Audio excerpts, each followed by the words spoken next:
ਸਤਨਾਮ ਸ੍ਰੀ ਵਾਹਿਗੁਰੂ ਸਾਹਿਬ ਜੀ।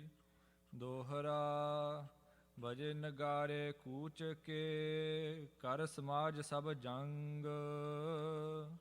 ਲਲਾ ਬੇਗ ਭਟ ਚੜ ਚਲਿਓ, ਅਤ ਗਰਬਤ ਦਲ ਸੰਗ। ਵਾਹਿਗੁਰੂ ਜੀ ਕਾ ਖਾਲਸਾ ਵਾਹਿਗੁਰੂ ਜੀ ਕੀ ਫਤਿਹ।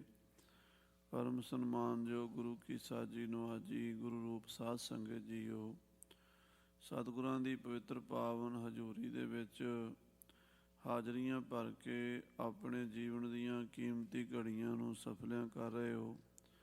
ਆਪ ਜੀ ਅਤਿਅੰਤ ਵੱਡੇ ਭਾਗਾਂ ਵਾਲੇ ਹੋ, ਜਿਨ੍ਹਾਂ ਦੇ ਮੱਥੇ 'ਤੇ ਸਾਧ ਸੰਗਤ ਦੇ ਚਰਨਾਂ ਦੀ ਧੂੜ ਲੱਗਦੀ ਹੈ। ਉਹਨਾਂ ਦੇ ਭਾਗ ਵੱਡੇ ਹੁੰਦੇ ਹੈ। ਸੋ ਆਪ ਜੀ ਗੁਰੂ ਚਰਨਾਂ 'ਚ ਬੈਠ ਕੇ ਗੁਰਬਾਣੀ ਦੇ ਪਾਠ ਕੀਰਤਨ ਦਾ ਆਨੰਦ ਮਾਣਿਆ। ਇਤਿਹਾਸ ਦੀ ਜੋ ਲੜੀਵਾਰ ਕਥਾ ਚੱਲ ਰਹੀ ਹੈ, ਜਿਸ ਵੇਲੇ ਬਾਦਸ਼ਾਹ ਸ਼ਾਹਜਹਾਨ ਨੇ ਆਪਣੀਆਂ ਫੌਜਾਂ ਨੂੰ ਜੰਗ ਦੇ ਵਿੱਚ ਜਾਣ ਦਾ ਹੁਕਮ ਦਿੱਤਾ, ਲੱਲਾ ਬੇਗ ਕਾਬਲ ਦੇ ਸੂਬੇਦਾਰ ਨੇ ਬੀੜਾ ਚੁੱਕਿਆ। ਗੁਰੂ ਸਾਹਿਬ ਨੂੰ ਗ੍ਰਿਫਤਾਰ ਕਰਕੇ ਜਾਂ ਸ਼ਹੀਦ ਕਰਕੇ ਉਹਨਾਂ ਦਾ ਸੀਸ ਲੈ ਕੇ ਆਉਣਾ। ਇਸ ਇਰਾਦੇ ਨਾਲ 35,000 ਫੌਜ ਲੱਲਾ ਬੇਗ, ਕੰਬਰ ਬੇਗ, ਕਾਬਲ ਬੇਗ, ਸ਼ਮਸ਼ ਬੇਗ, ਕਾਸ਼ਮ ਬੇਗ, ਇਹ ਪੰਜੇ ਜਰਨੈਲ ਇੱਕੋ ਪਰਿਵਾਰ ਦੇ ਇਹ ਚੱਲੇ ਨੇ ਗੁਰੂ ਸਾਹਿਬ ਨਾਲ ਯੁੱਧ ਕਰਨ ਲਈ। ਉਹ ਕਥਾ ਮਹਾਂਕਵੀ ਭਾਈ ਸਾਹਿਬ ਸੰਤੋਖ ਸਿੰਘ ਜੀ ਸ੍ਰੀ ਗੁਰਪ੍ਰਤਾਪ ਸੂਰਜ ਗ੍ਰੰਥ ਵਿੱਚ ਲਿਖਦੇ ਨੇ। ਮਨ ਬਿਰਤੀਆਂ ਇਕਾਗਰ ਕਰਕੇ ਕਥਾ ਦਾ ਆਨੰਦ ਮਾਣੀਏ। ਛੇਵੇਂ ਪਾਤਸ਼ਾਹ ਦੇ ਚਰਨਾਂ 'ਚ ਸੁਰਤੀ ਜੋੜ ਕੇ ਆਖੀਏ, ਸਤਨਾਮ ਸ੍ਰੀ ਵਾਹਿਗੁਰੂ ਸਾਹਿਬ ਜੀ, ਸਤਨਾਮ ਸ੍ਰੀ ਵਾਹਿਗੁਰੂ ਸਾਹਿਬ ਜੀ। ਬਜੇ ਨਗਾਰੇ ਕੂਚ ਕੇ, ਜਦੋਂ ਨਗਾਰੇ ਵੱਜ ਗਏ ਕੂਚ ਦੇ, ਤਿਆਰੀਆਂ ਹੋ ਗਈਆਂ। ਕਰ ਸਮਾਜ ਸਭ ਜੰਗ, ਜੰਗ ਦਾ ਸਾਰਾ ਸਾਜੋ ਸਮਾਨ ਲੈ ਕੇ ਲਲਾ ਬੇਗ ਭਟ ਚੜ ਚਲਿਓ। ਬੜਾ ਮਹਾਨ ਯੋਧਾ ਲੱਲਾ ਬੇਗ ਕਾਬਲ ਦਾ ਸੂਬੇਦਾਰ ਲਾਹੌਰ ਤੋਂ ਫੌਜਾਂ ਲੈ ਕੇ ਚੱਲਿਆ। ਅਤ ਗਰਬਤ ਦਲ ਸੰਗ, 35,000 ਫੌਜ ਹੈ। ਬੜੇ ਚੋਣਵੇਂ ਸੂਰਮੇ ਯੋਧੇ ਉਹਦੇ ਨਾਲ ਹਨ ਤੇ ਬੜੇ ਹੰਕਾਰ ਨਾਲ ਤੁਰਿਆ ਹੈ। ਚੌਪਈ ਚਲੇ ਤੁਰਕ ਜਿਨ ਜਾਤ ਅਨੇਕ, ਅਨੇਕਾਂ ਜਾਤਾਂ ਦੇ ਤੁਰਕ ਚੱਲੇ ਨੇ। ਵੱਖਰੀਆਂ ਵੱਖਰੀਆਂ ਨਸਲਾਂ ਦੇ, ਵੱਖਰੀਆਂ ਵੱਖਰੀਆਂ ਜਾਤਾਂ ਦੇ ਤੁਰਕ ਜੰਗ ਨੂੰ ਚੜੇ ਨੇ। ਈਸਬ ਜ਼ਈ ਬੜੋ ਦਲ ਏਕ, ਜਿਨ੍ਹਾਂ ਵਿੱਚੋਂ ਸਾਧ ਸੰਗਤ ਜੀ ਹੋਤੀ ਮਰਦਾਨ ਦੇ ਇਲਾਕੇ ਦੇ ਜਿਹੜੇ ਈਸਫ ਜਈ ਹਨ, ਉਹ ਵੀ ਆਪਣਾ ਦਲ ਲੈ ਕੇ ਚੜੇ ਹਨ। ਦੌ ਜ਼ਈ ਰੋਹਲੇ ਕਨੇ, ਦੌ ਜਈ ਅਤੇ ਰੋਹੇਲੇ ਆਪਣੀਆਂ ਆਪਣੀਆਂ ਮਿਸਲਾਂ 'ਚ ਸਵਾਰ ਹੋਏ ਹਨ। ਮਹਾਸ ਭੱਟ ਸੰਜੋਏ ਨ ਸਨੇ, ਸੰਜੋਆਂ ਦੇ ਨਾਲ ਜਿਨ੍ਹਾਂ ਨੇ ਆਪਣੇ ਸਰੀਰ ਢੱਕੇ ਹੋਏ ਨੇ, ਸਾਰੇ ਸਰੀਰ ਤੇ ਲੋਹੇ ਦੀਆਂ ਸੰਜੋਆਂ ਪਹਿਨੀਆਂ ਹੋਈਆਂ ਨੇ। ਕਾਬਲ ਕੇ ਗਿਲਜੇ ਜਿਨ ਕਹੈ, ਕਾਬਲ ਦੇ ਕਾਬਲੀ ਪਠਾਨ ਜਿਨ੍ਹਾਂ ਨੂੰ ਗਿਲਜੇ ਕਹਿੰਦੇ, 7-7 ਫੁੱਟੇ ਜਵਾਨ ਹੁੰਦੇ ਹਨ। ਡੀਲ ਦਰਾਜ ਜਿਨ ਹੋ ਕੇ ਅਹੈ, ਜਿਨ੍ਹਾਂ ਦੀ ਡੀਲ ਡੌਲ ਬੜੀ ਵੱਡੀ ਹੈ। ਲੰਮੀਆਂ ਲੰਮੀਆਂ ਬਾਹਾਂ ਹਾਥੀ ਦੀ ਸੁੰਡ ਵਰਗੀਆਂ ਤੇ ਛਾਤੀਆਂ ਖਰਾਸ ਤਲ ਦੇ ਪੁੜ ਵਰਗੀਆਂ ਤੇ ਸਿਰ ਦਵਾਣਿਆਂ ਵਰਗੇ ਵੱਡੇ ਵੱਡੇ ਹਨ। ਆਮਿਖ ਸਭ ਪਸੂਨ ਕੇ ਭਖਿਅਤ, ਇਹ ਨਾ ਮੱਝ ਛੱਡਦੇ ਨੇ, ਨਾ ਗਾਂ, ਨਾ ਊਂਠ, ਜਿਹੜਾ ਵੀ ਮਾਸ ਮਿਲ ਜੇ ਖਾ ਜਾਂਦੇ ਨੇ। ਇੱਕ ਸ਼ੂਕਰ ਤੇ ਰੱਖਿਆ ਰਖਿਅਤ, ਇੱਕ ਸੂਰ ਨੂੰ ਛੱਡ ਕੇ, ਸੂਰ ਨਹੀਂ ਖਾਂਦੇ ਤੇ ਬਾਕੀ ਕੋਈ ਭੇਡ ਬੱਕਰੀ ਕੁਛ ਨਹੀਂ ਛੱਡਦੇ, ਸਭ ਖਾ ਜਾਂਦੇ ਨੇ, ਊਂਠਾਂ ਤੱਕ ਖਾ ਜਾਂਦੇ ਨੇ। ਪਸਨ ਸਮਾਨ ਬ੍ਰਿਤੀ ਜਿਨ ਚੀਨੇ, ਪਸ਼ੂਆਂ ਦਾ ਮਾਸ ਖਾ ਖਾ ਕੇ ਪਸ਼ੂਆਂ ਵਰਗੀ ਬਿਰਤੀ ਹੋ ਗਈ ਹੈ। ਜੈਸਾ ਅੰਨ ਖਾਂਦੇ ਨੇ ਵੈਸੀ ਉਹਨਾਂ ਦੀ ਬਿਰਤੀ ਹੈ। ਬਹੁ ਨਿਰਦਈ ਮਹਾ ਮਤਹੀਨੇ, ਔਰ ਨਿਰਦਈ ਨੇ, ਦਇਆ ਉਹਨਾਂ ਦੇ ਮਨ 'ਚ ਕੋਈ ਨਹੀਂ, ਤਰਸ ਕੋਈ ਨਹੀਂ, ਬੜੇ ਨਿਰਦਈ ਮਤਹੀਣੇ ਜ਼ਾਲਮ ਕਿਸਮ ਦੇ ਬੰਦੇ ਨੇ ਸਾਰੇ ਹੀ। ਹਫਸ ਵਲਾਇਤ ਕੇ ਤਨਕਾਰੇ, ਤੇ ਹਬਸ ਅਫਰੀਕਾ ਦੇ ਹਨ। ਕਾਲਾ ਉਹਨਾਂ ਦਾ ਸਰੀਰ ਹੈ ਤੇ ਕਾਲੇ ਕਾਲੇ ਉਹਨਾਂ ਦੇ ਰੰਗ ਹਨ ਤੇ ਬੁੱਲ ਬੜੇ ਬੜੇ ਮੋਟੇ ਹਨ। ਨਾਸਾਂ ਉਖਲੀਆਂ ਵਰਗੀਆਂ ਹਨ, ਉਖਲੀਆਂ ਨਾਸਾਂ ਜਿਨ੍ਹਾਂ ਮੋਏ ਜਾਪਣ ਆਲੇ ਮੂੰਹ ਵਾਲਿਆਂ ਵਰਗੇ ਵੱਡੇ ਵੱਡੇ ਹਨ। ਮਹਾ ਮਲੇਸ਼ ਮਹਾ ਬਲਵਾਰੇ। ਬੜੇ ਮਲੇਸ਼, ਮੈਲੀ ਇੱਛਾ ਵਾਲੇ, ਮਲ ਇੱਛਾ ਸਾ ਮਲੇਸ਼ਾ, ਜਿਨ੍ਹਾਂ ਦੀ ਇੱਛਾ ਮਾੜੀ ਹੋਵੇ ਉਹਨੂੰ ਮਲੇਸ਼ ਕਹਿੰਦੇ ਆ। ਸੋ ਮੈਲੀ ਇੱਛਾ ਵਾਲੇ ਮਲੇਸ਼ ਬੜੇ ਫੌਜਾਂ ਚੜ੍ਹ ਚੱਲੀਆਂ ਹਨ ਛੇਵੇਂ ਪਾਤਸ਼ਾਹ ਨਾਲ ਯੁੱਧ ਕਰਨ ਲਈ। ਮੋਟੇ ਨਾਕ ਓਠ ਜਿਨ ਕੇਰੇ। ਆ ਨੱਕਾਂ ਬੜੀਆਂ ਮੋਟੀਆਂ ਉਖਲੀਆਂ ਵਰਗੀਆਂ ਨਾਸਾਂ ਨੇ ਤੇ ਬੁੱਲ ਬੜੇ ਬੜੇ ਮੋਟੇ ਨੇ। ਕਹਿਓ ਨਾ ਸਮਝ ਹੈ ਮੰਦ ਵਡੇਰੇ। ਨਾ ਉਹਨਾਂ ਨੂੰ ਕੋਈ ਬੋਲੀ ਸਮਝ ਆਉਂਦੀ ਸਾਡੀ, ਨਾ ਉਹਨਾਂ ਦੀ ਸਾਨੂੰ ਸਮਝ ਆਉਂਦੀ ਹੈ। ਸਮਝਾਇਆ ਵੀ ਨਹੀਂ ਸਮਝਦੇ। ਮੋਟੀ ਬੁੱਧੀ ਵਾਲੇ, ਪਸ਼ੂ ਬਿਰਤੀ ਵਾਲੇ ਹਨ। ਕੇਤਕ ਬਰਨ ਦੇਹ ਕੋ ਭੂਰੇ। ਕਈ ਲਿਬਨਾਨੀ ਹਨ ਜਿਨ੍ਹਾਂ ਦੇ ਰੰਗ ਭੂਰੇ ਹਨ, ਲਾਲੀ ਭਾ ਮਾਰਦੇ ਹਨ। ਪੁਰ ਕਸ਼ਮੀਰ ਆਦ ਬਸ ਭੂਰੇ। ਕਈ ਕਸ਼ਮੀਰ ਦੇ ਕਸ਼ਮੀਰੀ ਪਠਾਨ ਹਾਤੋ ਹਨ। ਕਾਚੋ ਮਾਸ ਖਾਹੇ ਸੁਖ ਕਰੈ। ਇਹ ਕੱਚਾ ਹੀ ਮਾਸ ਖਾਣ ਵਾਲੇ ਹਨ। ਕੱਚਾ ਮਾਸ ਖਾ ਕੇ ਸੁਖੀ ਹੁੰਦੇ ਹਨ, ਖੁਸ਼ ਹੁੰਦੇ ਹਨ। ਪਸ਼ਤੋ ਬੋਲਤ ਸਮਝ ਨਾ ਪਰੈ। ਕਈ ਇਹਨਾਂ 'ਚ ਪਸਤੋ ਬੋਲਣ ਵਾਲੇ, ਪਿਸ਼ੌਰ ਦੇ ਇਲਾਕੇ ਦੇ ਜਾਂ ਉੱਪਰ ਜਿਹੜਾ ਪਹਾੜੀ ਇਲਾਕਾ ਹੈ ਕਾਬਲ ਦੇ ਲਾਗੇ, ਜਲਾਲਾਬਾਦ ਦੇ ਲਾਗੇ, ਇਸੇ ਤਰ੍ਹਾਂ ਅਟਕ ਦੇ ਇਲਾਕੇ ਦੇ ਵੱਖਰੇ ਵੱਖਰੇ ਦੇਸ਼ਾਂ ਦੇ ਪਠਾਨ ਤੇ ਮੁਗਲ ਚੜ੍ਹ ਕੇ ਆਏ ਹਨ। ਤੁਰਕੀ ਤਰੇ ਤੁਰੰਗਮ ਤੋਰੈ। ਔਰ ਥੱਲੇ ਇਹਨਾਂ ਦੇ ਤੁਰਕਿਸਤਾਨ ਦੇ, ਅਰਬਸਤਾਨ ਦੇ ਅਰਬੀ ਤੁਰਕੀ ਘੋੜੇ ਹਨ। ਗਮਨ ਹੈ ਵੱਡ ਮਗ ਥਕ ਨਾ ਥੋਰੈ। ਲੰਮਾ ਲੰਮਾ ਪੈਂਡਾ ਕਰਨ ਵਾਲੇ, 100 ਕੋਹ ਜਿਹੜੇ ਘੋੜੇ ਥੱਕਦੇ ਹੀ ਨਹੀਂ, ਲੰਮਾ ਪੈਂਡਾ ਕਰ ਜਾਂਦੇ ਹਨ। ਟੰਪਕ ਬਾਂਧੇ ਸਭਨ ਅਗੇਰੇ। ਟਮਕ ਬੰਨ ਕੇ ਅੱਗੇ ਸਾਰਿਆਂ ਨੇ ਆਪਣੇ ਆਪਣੇ ਢੋਲ ਵਜਾ ਦਿੱਤੇ, ਟਮਕਾਂ ਵਜਾ ਦਿੱਤੀਆਂ, ਨਗਾਰੇ ਵਜਾ ਦਿੱਤੇ। ਹੇਲਾ ਕਰਤ ਬਜਾਏ ਵਡੇਰੇ। ਔਰ ਆਪਣੇ ਆਪਣੇ ਢੋਲ ਨਗਾਰੇ ਪਾਉਣ ਦੇ ਉਂਗਣ ਜਾਣ ਜਟਾਵਲੇ। ਇਹ ਢੋਲ ਨਗਾਰੇ ਵਜਾਉਂਦੇ ਹੱਲਾ ਕਰਕੇ ਛੇਵੇਂ ਪਾਤਸ਼ਾਹ ਮਹਾਰਾਜ ਨੂੰ ਗ੍ਰਿਫਤਾਰ ਕਰਾਂਗੇ ਜਾਂ ਉਹਨਾਂ ਦਾ ਸੀਸ ਵੱਢ ਕੇ ਲਿਆਵਾਂਗੇ, ਇਸ ਇਰਾਦੇ ਨਾਲ ਚੜ੍ਹੇ ਹਨ। ਬਾਜੇ ਅਨੇਕ ਬਜਾਵਤ ਚੱਲੇ। ਬੜੇ ਵਾਜੇ ਗਾਜੇ ਵਜਾਉਂਦੇ ਹੋਏ ਲੱਖ ਨਗਾਰੇ ਵੱਜਣ ਆਮੋ ਸਾਹਮਣੇ। ਰਾਖਸ਼ ਰਣੋਂ ਨਾ ਭੱਜਣ ਰੋਹੇ ਰੋਹਲੇ। ਬੜੇ ਜੋਸ਼ ਵਿੱਚ ਇਹ ਕਾਲੇ ਕਾਲੇ, ਭੂਰੇ ਭੂਰੇ, ਲਾਲ ਗੋਰੇ, ਕਈ ਕਿਸਮ ਦੇ ਇਹ ਮਲੇਸ਼ ਚੱਲੇ ਹਨ। ਤੂਰ ਤੁਰਮ ਰਣ ਸਿੰਘੇ ਭਲੇ। ਇਹਨਾਂ ਨੇ ਤੁਰਰੀਆਂ ਵਜਾਈਆਂ ਨੇ, ਤੁਰਮ ਵਜਾਏ ਨੇ, ਰਣ ਸਿੰਘੇ ਵਜਾਏ ਨੇ। ਬੜੇ ਦਮਾਮੇ ਚੋਬਲ ਗੰਤੀ। ਵੱਡੇ ਵੱਡੇ ਉਸ਼ਤਰੀ ਨਗਾਰੇ ਊਂਠਾਂ ਤੇ ਰੱਖ ਕੇ ਜਿਹੜੇ ਵਜਾਏ ਜਾਂਦੇ ਨੇ ਉਹਨਾਂ ਨੂੰ ਉਸ਼ਤਰੀ ਨਗਾਰੇ ਕਹਿੰਦੇ ਆ। ਉਸ਼ਤਰੀ ਦਮਾਮੇ, ਬੜੇ ਬੜੇ ਵੱਡੇ ਨਗਾਰੇ। ਔਰ ਉਹ ਮੜੇ ਵੀ ਊਂਠ ਦੇ ਚਮ ਨਾਲ ਹੀ ਜਾਂਦੇ ਨੇ। ਵੱਡੇ ਨਗਾਰੇ ਮੜਨੇ ਹੋਣ ਤੇ ਸਾਧ ਸੰਗਤ ਜੀ ਊਂਠ ਦਾ ਚਮੜਾ ਲੱਗਦਾ। ਊਂਠ ਦੇ ਚਮੜੇ ਨਾਲ ਮੜ ਕੇ ਤੇ ਊਂਠ ਦੇ ਉੱਤੇ ਹੀ ਰੱਖਿਆ ਹੁੰਦਾ, ਉਹਨੂੰ ਉਸ਼ਤਰੀ ਨਗਾਰਾ ਕਹਿੰਦੇ ਆ। ਬਹੁਤ ਵੱਡਾ ਉਹਦਾ ਘੇਰਾ ਜਿਹੜਾ ਹੈ ਉਹ ਕਈ ਵਾਰੀ ਦੇਖਣ 'ਚ ਆਇਆ 15-15 ਫੁੱਟ ਤੱਕ, 10-10 ਫੁੱਟ ਤੱਕ ਵੱਡੇ ਨਗਾਰੇ। ਇੱਕ ਨਗਾਰਾ ਦਰਸ਼ਨੀ ਡਿਊਟੀ ਤੇ ਸ੍ਰੀ ਅਕਾਲ ਤਖਤ ਸਾਹਿਬ ਦੇ ਸਾਹਮਣੇ ਤੇ ਹਰਿਮੰਦਰ ਸਾਹਿਬ ਦੇ ਦਰਵਾਜ਼ੇ ਦੇ ਕੋਲ ਹੁੰਦਾ ਸੀ। ਬਹੁਤ ਸਾਲ ਪਹਿਲਾਂ ਉਹਦੀ ਫੋਟੋ ਅੱਜ ਤੋਂ 80-70 ਸਾਲ ਪੁਰਾਣੀ ਮਿਲਦੀ ਹੈ। ਉਸ ਨਗਾਰੇ ਦਾ ਆਕਾਰ ਚੰਗੇ ਕੋਠੇ ਜਿੱਡਾ ਸੀਗਾ, ਐਡਾ ਵੱਡਾ ਨਗਾਰਾ ਸੀ।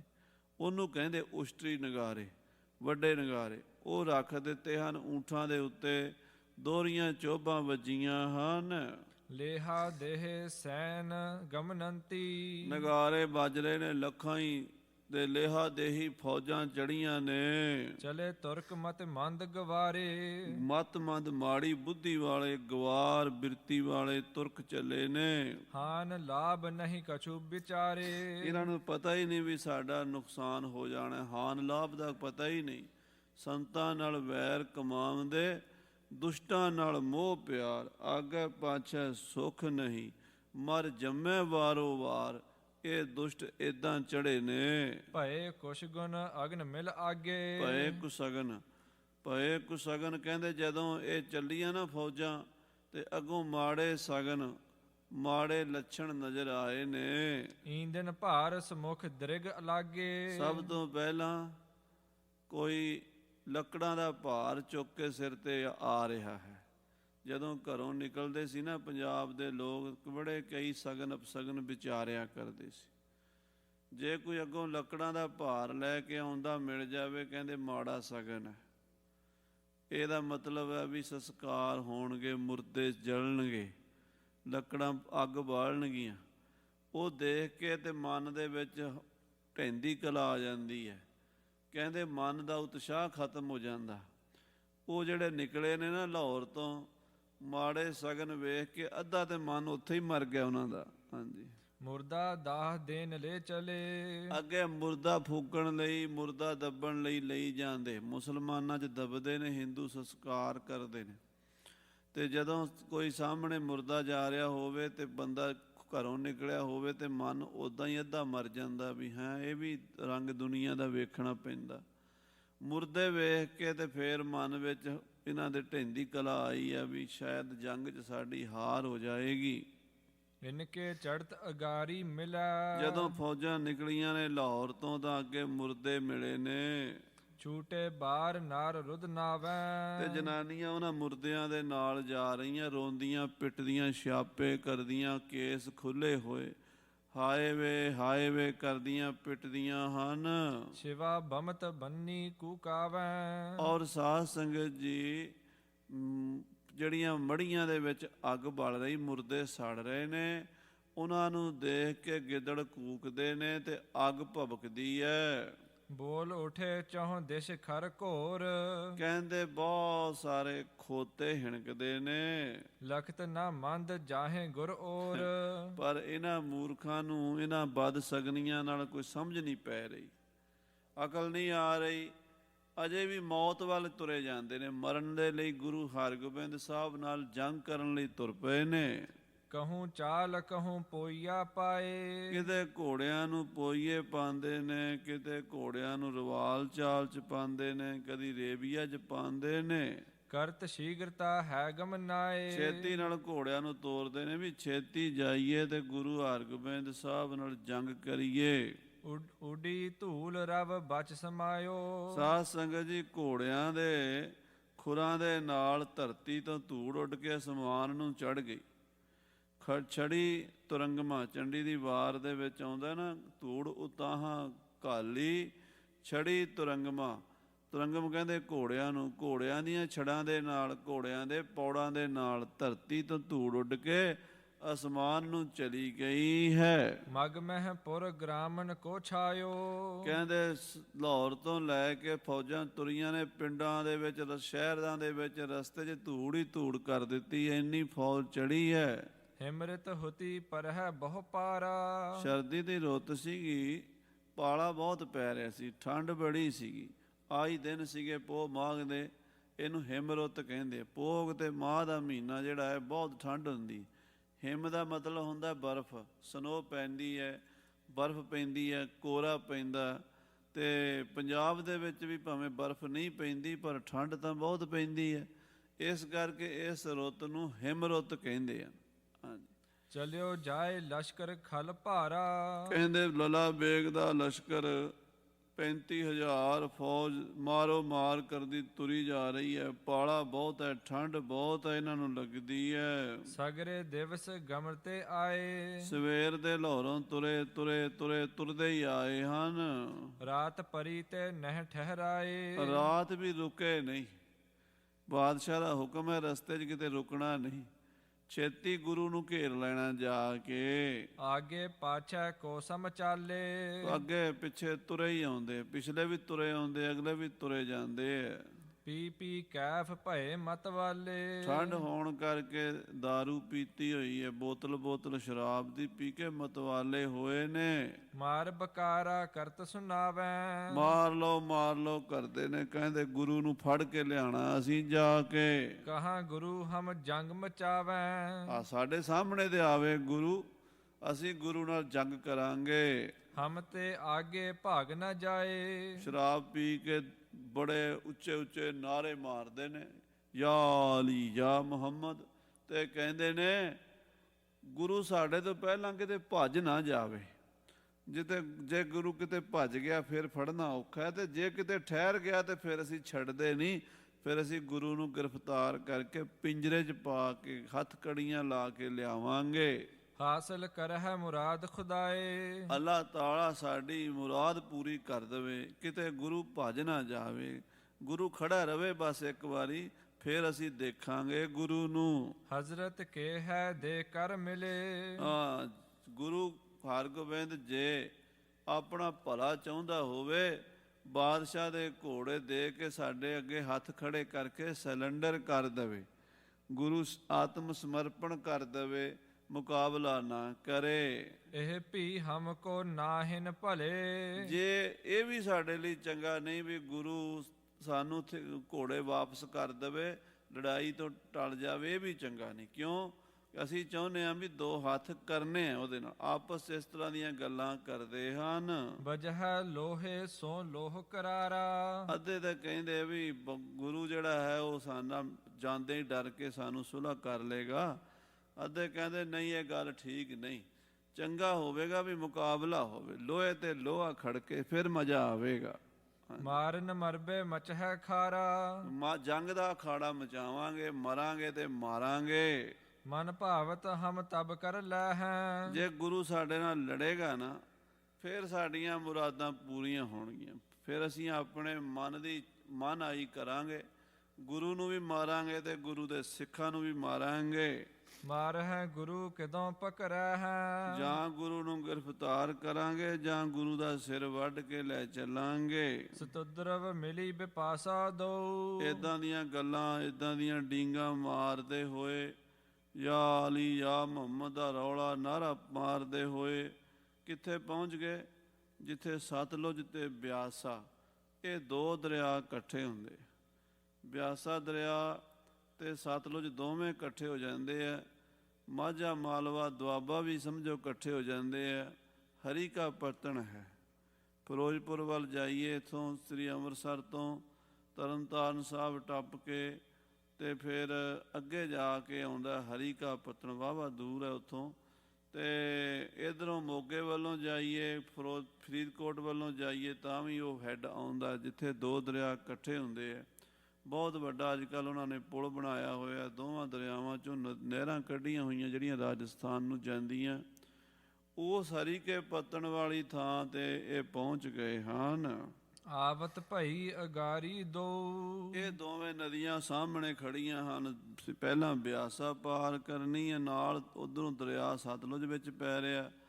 ਦੋਵੇਂ ਦਰਿਆਵਾਂ ਦਾ ਪਾਣੀ ਇਕੱਠਾ ਹੈ।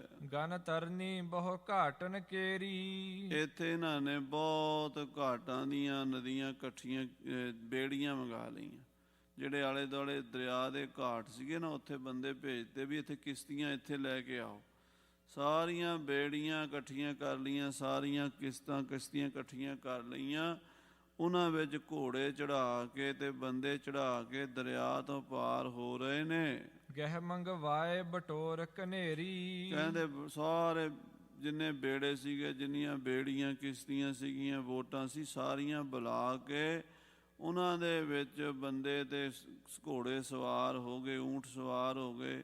ਵੱਡੇ ਵੱਡੇ ਬੇੜਿਆਂ 'ਚ ਹਾਥੀ ਵੀ ਸਵਾਰ ਕਰ ਲਏ, ਤੋਪਖਾਨਾ ਸਵਾਰ ਕਰ ਲਿਆ, ਤੇ ਸਾਰਾ ਦਰਿਆ ਸਤਲੁਜ ਬਿਆਸਾ ਤੋਂ ਇਹ ਲਸ਼ਕਰ ਪਾਰ ਹੋ ਗਿਆ। ਲਗੀ ਰਾਤ ਕੋ ਹੋਵਨ ਪਾਰ। ਰਾਤ ਵੇਲੇ ਦਰਿਆ ਪਾਰ ਕਰ ਰਹੇ ਨੇ, ਰਾਤ ਨੂੰ ਲੱਗੇ ਨੇ ਵੀ ਛੇਤੀ ਛੇਤੀ ਦਰਿਆ ਪਾਰ ਕਰੀਏ ਤੇ ਗੁਰੂ ਕੋਲ ਪਹੁੰਚੀਏ, ਜੰਗ ਕਰੀਏ। ਮੁਗਲ ਪਠਾਨ ਸੋ ਕਈ ਹਜ਼ਾਰ। 35,000 ਮੁਗਲ ਪਠਾਨ ਲੱਗਾ ਹੋਇਆ ਦਰਿਆ ਤੋਂ ਪਾਰ ਹੋਣ ਵਾਸਤੇ। ਸਿੱਖ ਕੀ ਸੁਤਾ ਜੋਧ ਕਰਦਾਰਾ। ਆਖੋ ਸਤਨਾਮ ਸ੍ਰੀ ਵਾਹਿਗੁਰੂ। ਇਧਰ ਮਾਲਵੇ ਦੀ ਧਰਤੀ ਤੇ ਭਾਈ ਜੋਧ ਸ਼ਾਹ ਦੀ ਘਰ ਵਾਲੀ, ਜਿਹੜੀ ਸਿੱਖਾਂ ਦੀ ਬੇਟੀ ਸੀ, ਉਹਦੇ ਮਾਤਾ ਪਿਤਾ ਗੁਰਸਿੱਖ ਸਨ। ਤੇ ਬਹੁਤ ਵਾਰੀ ਇਸ ਬੱਚੀ ਨੂੰ ਸ੍ਰੀ ਅੰਮ੍ਰਿਤਸਰ ਸਾਹਿਬ ਗੁਰੂ ਅਰਜਨ ਦੇਵ ਜੀ ਦੇ ਦਰਸ਼ਨ ਕਰਾ ਕੇ ਲਿਆਏ। ਤੇ ਬਚਪਨ ਤੋਂ ਹੀ ਗੁਰੂ ਘਰ ਦੀ ਬਾਣੀ ਦੀ ਪ੍ਰੇਮਣ ਸੀਗੀ। ਇਸ ਬੱਚੀ ਨੇ, ਬੀਬੀ ਨੇ, ਇਹ ਪਰਖਣ ਵਾਸਤੇ ਵੀ ਦੁਸ਼ਮਣ ਦੀ ਫੌਜ ਕਿੱਥੋਂ ਆ ਰਹੀ ਹੈ, ਕਿੰਨੀ ਆ ਰਹੀ ਹੈ, ਇੱਕ ਤਰੀਕਾ ਕੱਢਿਆ ਹੈ। ਤਿਨ ਦਲ ਕੋ ਆਗਮਨ ਵਿਚਾਰਾ। ਉਹਨੇ ਵਿਚਾਰ ਕੇ ਵੀ ਦੁਸ਼ਮਣ ਦੀ ਫੌਜ ਆਉਣੀ ਹੈ, ਉਹਦਾ ਪਤਾ ਲੱਗਿਆ ਵੀ ਫੌਜ ਕਿੰਨੀ ਕੁ ਦੂਰ ਪਹੁੰਚ ਗਈ ਹੈ। ਧਰਿਓ ਹੁਤੋ ਧਰਨੀ ਪਰ ਥਾਰ। ਉਹਨੇ ਕਹਿ ਦਾ ਥਾਲ ਆਪਣੇ ਪੰਜਾਬ ਦੇ ਵਿੱਚ, ਹੁਣ ਤਾਂ ਉਹ ਥਾਲੀਆਂ ਰਹੀਆਂ ਕੋਈ ਨਹੀਂ, ਪਹਿਲਾਂ ਕਾਂਸ਼ੀ ਦੀਆਂ ਕਹਿ ਦੀਆਂ ਥਾਲੀਆਂ ਹੁੰਦੀਆਂ ਸੀਗੀਆਂ। ਉਹ ਕਹਿ ਦੀ ਥਾਲੀ ਦੇ ਵਿੱਚ ਮੋਤੀ ਪਾ ਕੇ ਤੇ ਉਹਨੂੰ ਧਰਤੀ ਤੇ ਧਰ ਦਿੱਤਾ ਉਸ ਬੀਬੀ ਨੇ। ਤਿਸ ਮਹਿ ਮੁਕਤਾ 400 ਡਾਰ। ਮੋਤੀਆਂ ਦੇ ਉਹਨੇ ਇੱਕ ਬੁੱਕ ਭਰ ਕੇ ਨਾ ਮੋਤੀਆਂ ਦਾ ਉਸ ਥਾਲੀ ਦੇ ਵਿੱਚ ਪਾ ਦਿੱਤਾ। ਧਰ ਕਰ ਨਾਥ ਸੁਧਾਰਤ ਸੋਏ। ਤੇ ਆਪਣੇ ਨੱਕ ਵਾਲੀ ਨੱਥ ਵੀ ਨਾਲ ਰੱਖ ਦਿੱਤੀ ਉਹਦੇ ਵਿੱਚ ਬੜੇ, ਤੇ ਉਹਨੂੰ ਦੇਖਣ ਲੱਗ ਪਈ ਵੀ ਇਹ ਹਿਲਦੇ ਕਿਉਂ ਹਨ ਮੋਤੀ। ਮੰਦ ਮੰਦ ਸੋ ਥਰਕਨ ਹੋਏ। ਹੌਲੇ ਹੌਲੇ ਮੋਤੀ ਥਰਕਦੇ ਹਨ, ਥਾਲ ਦੇ ਚ ਪਏ ਹੋਏ ਹਿਲਦੇ ਹਨ।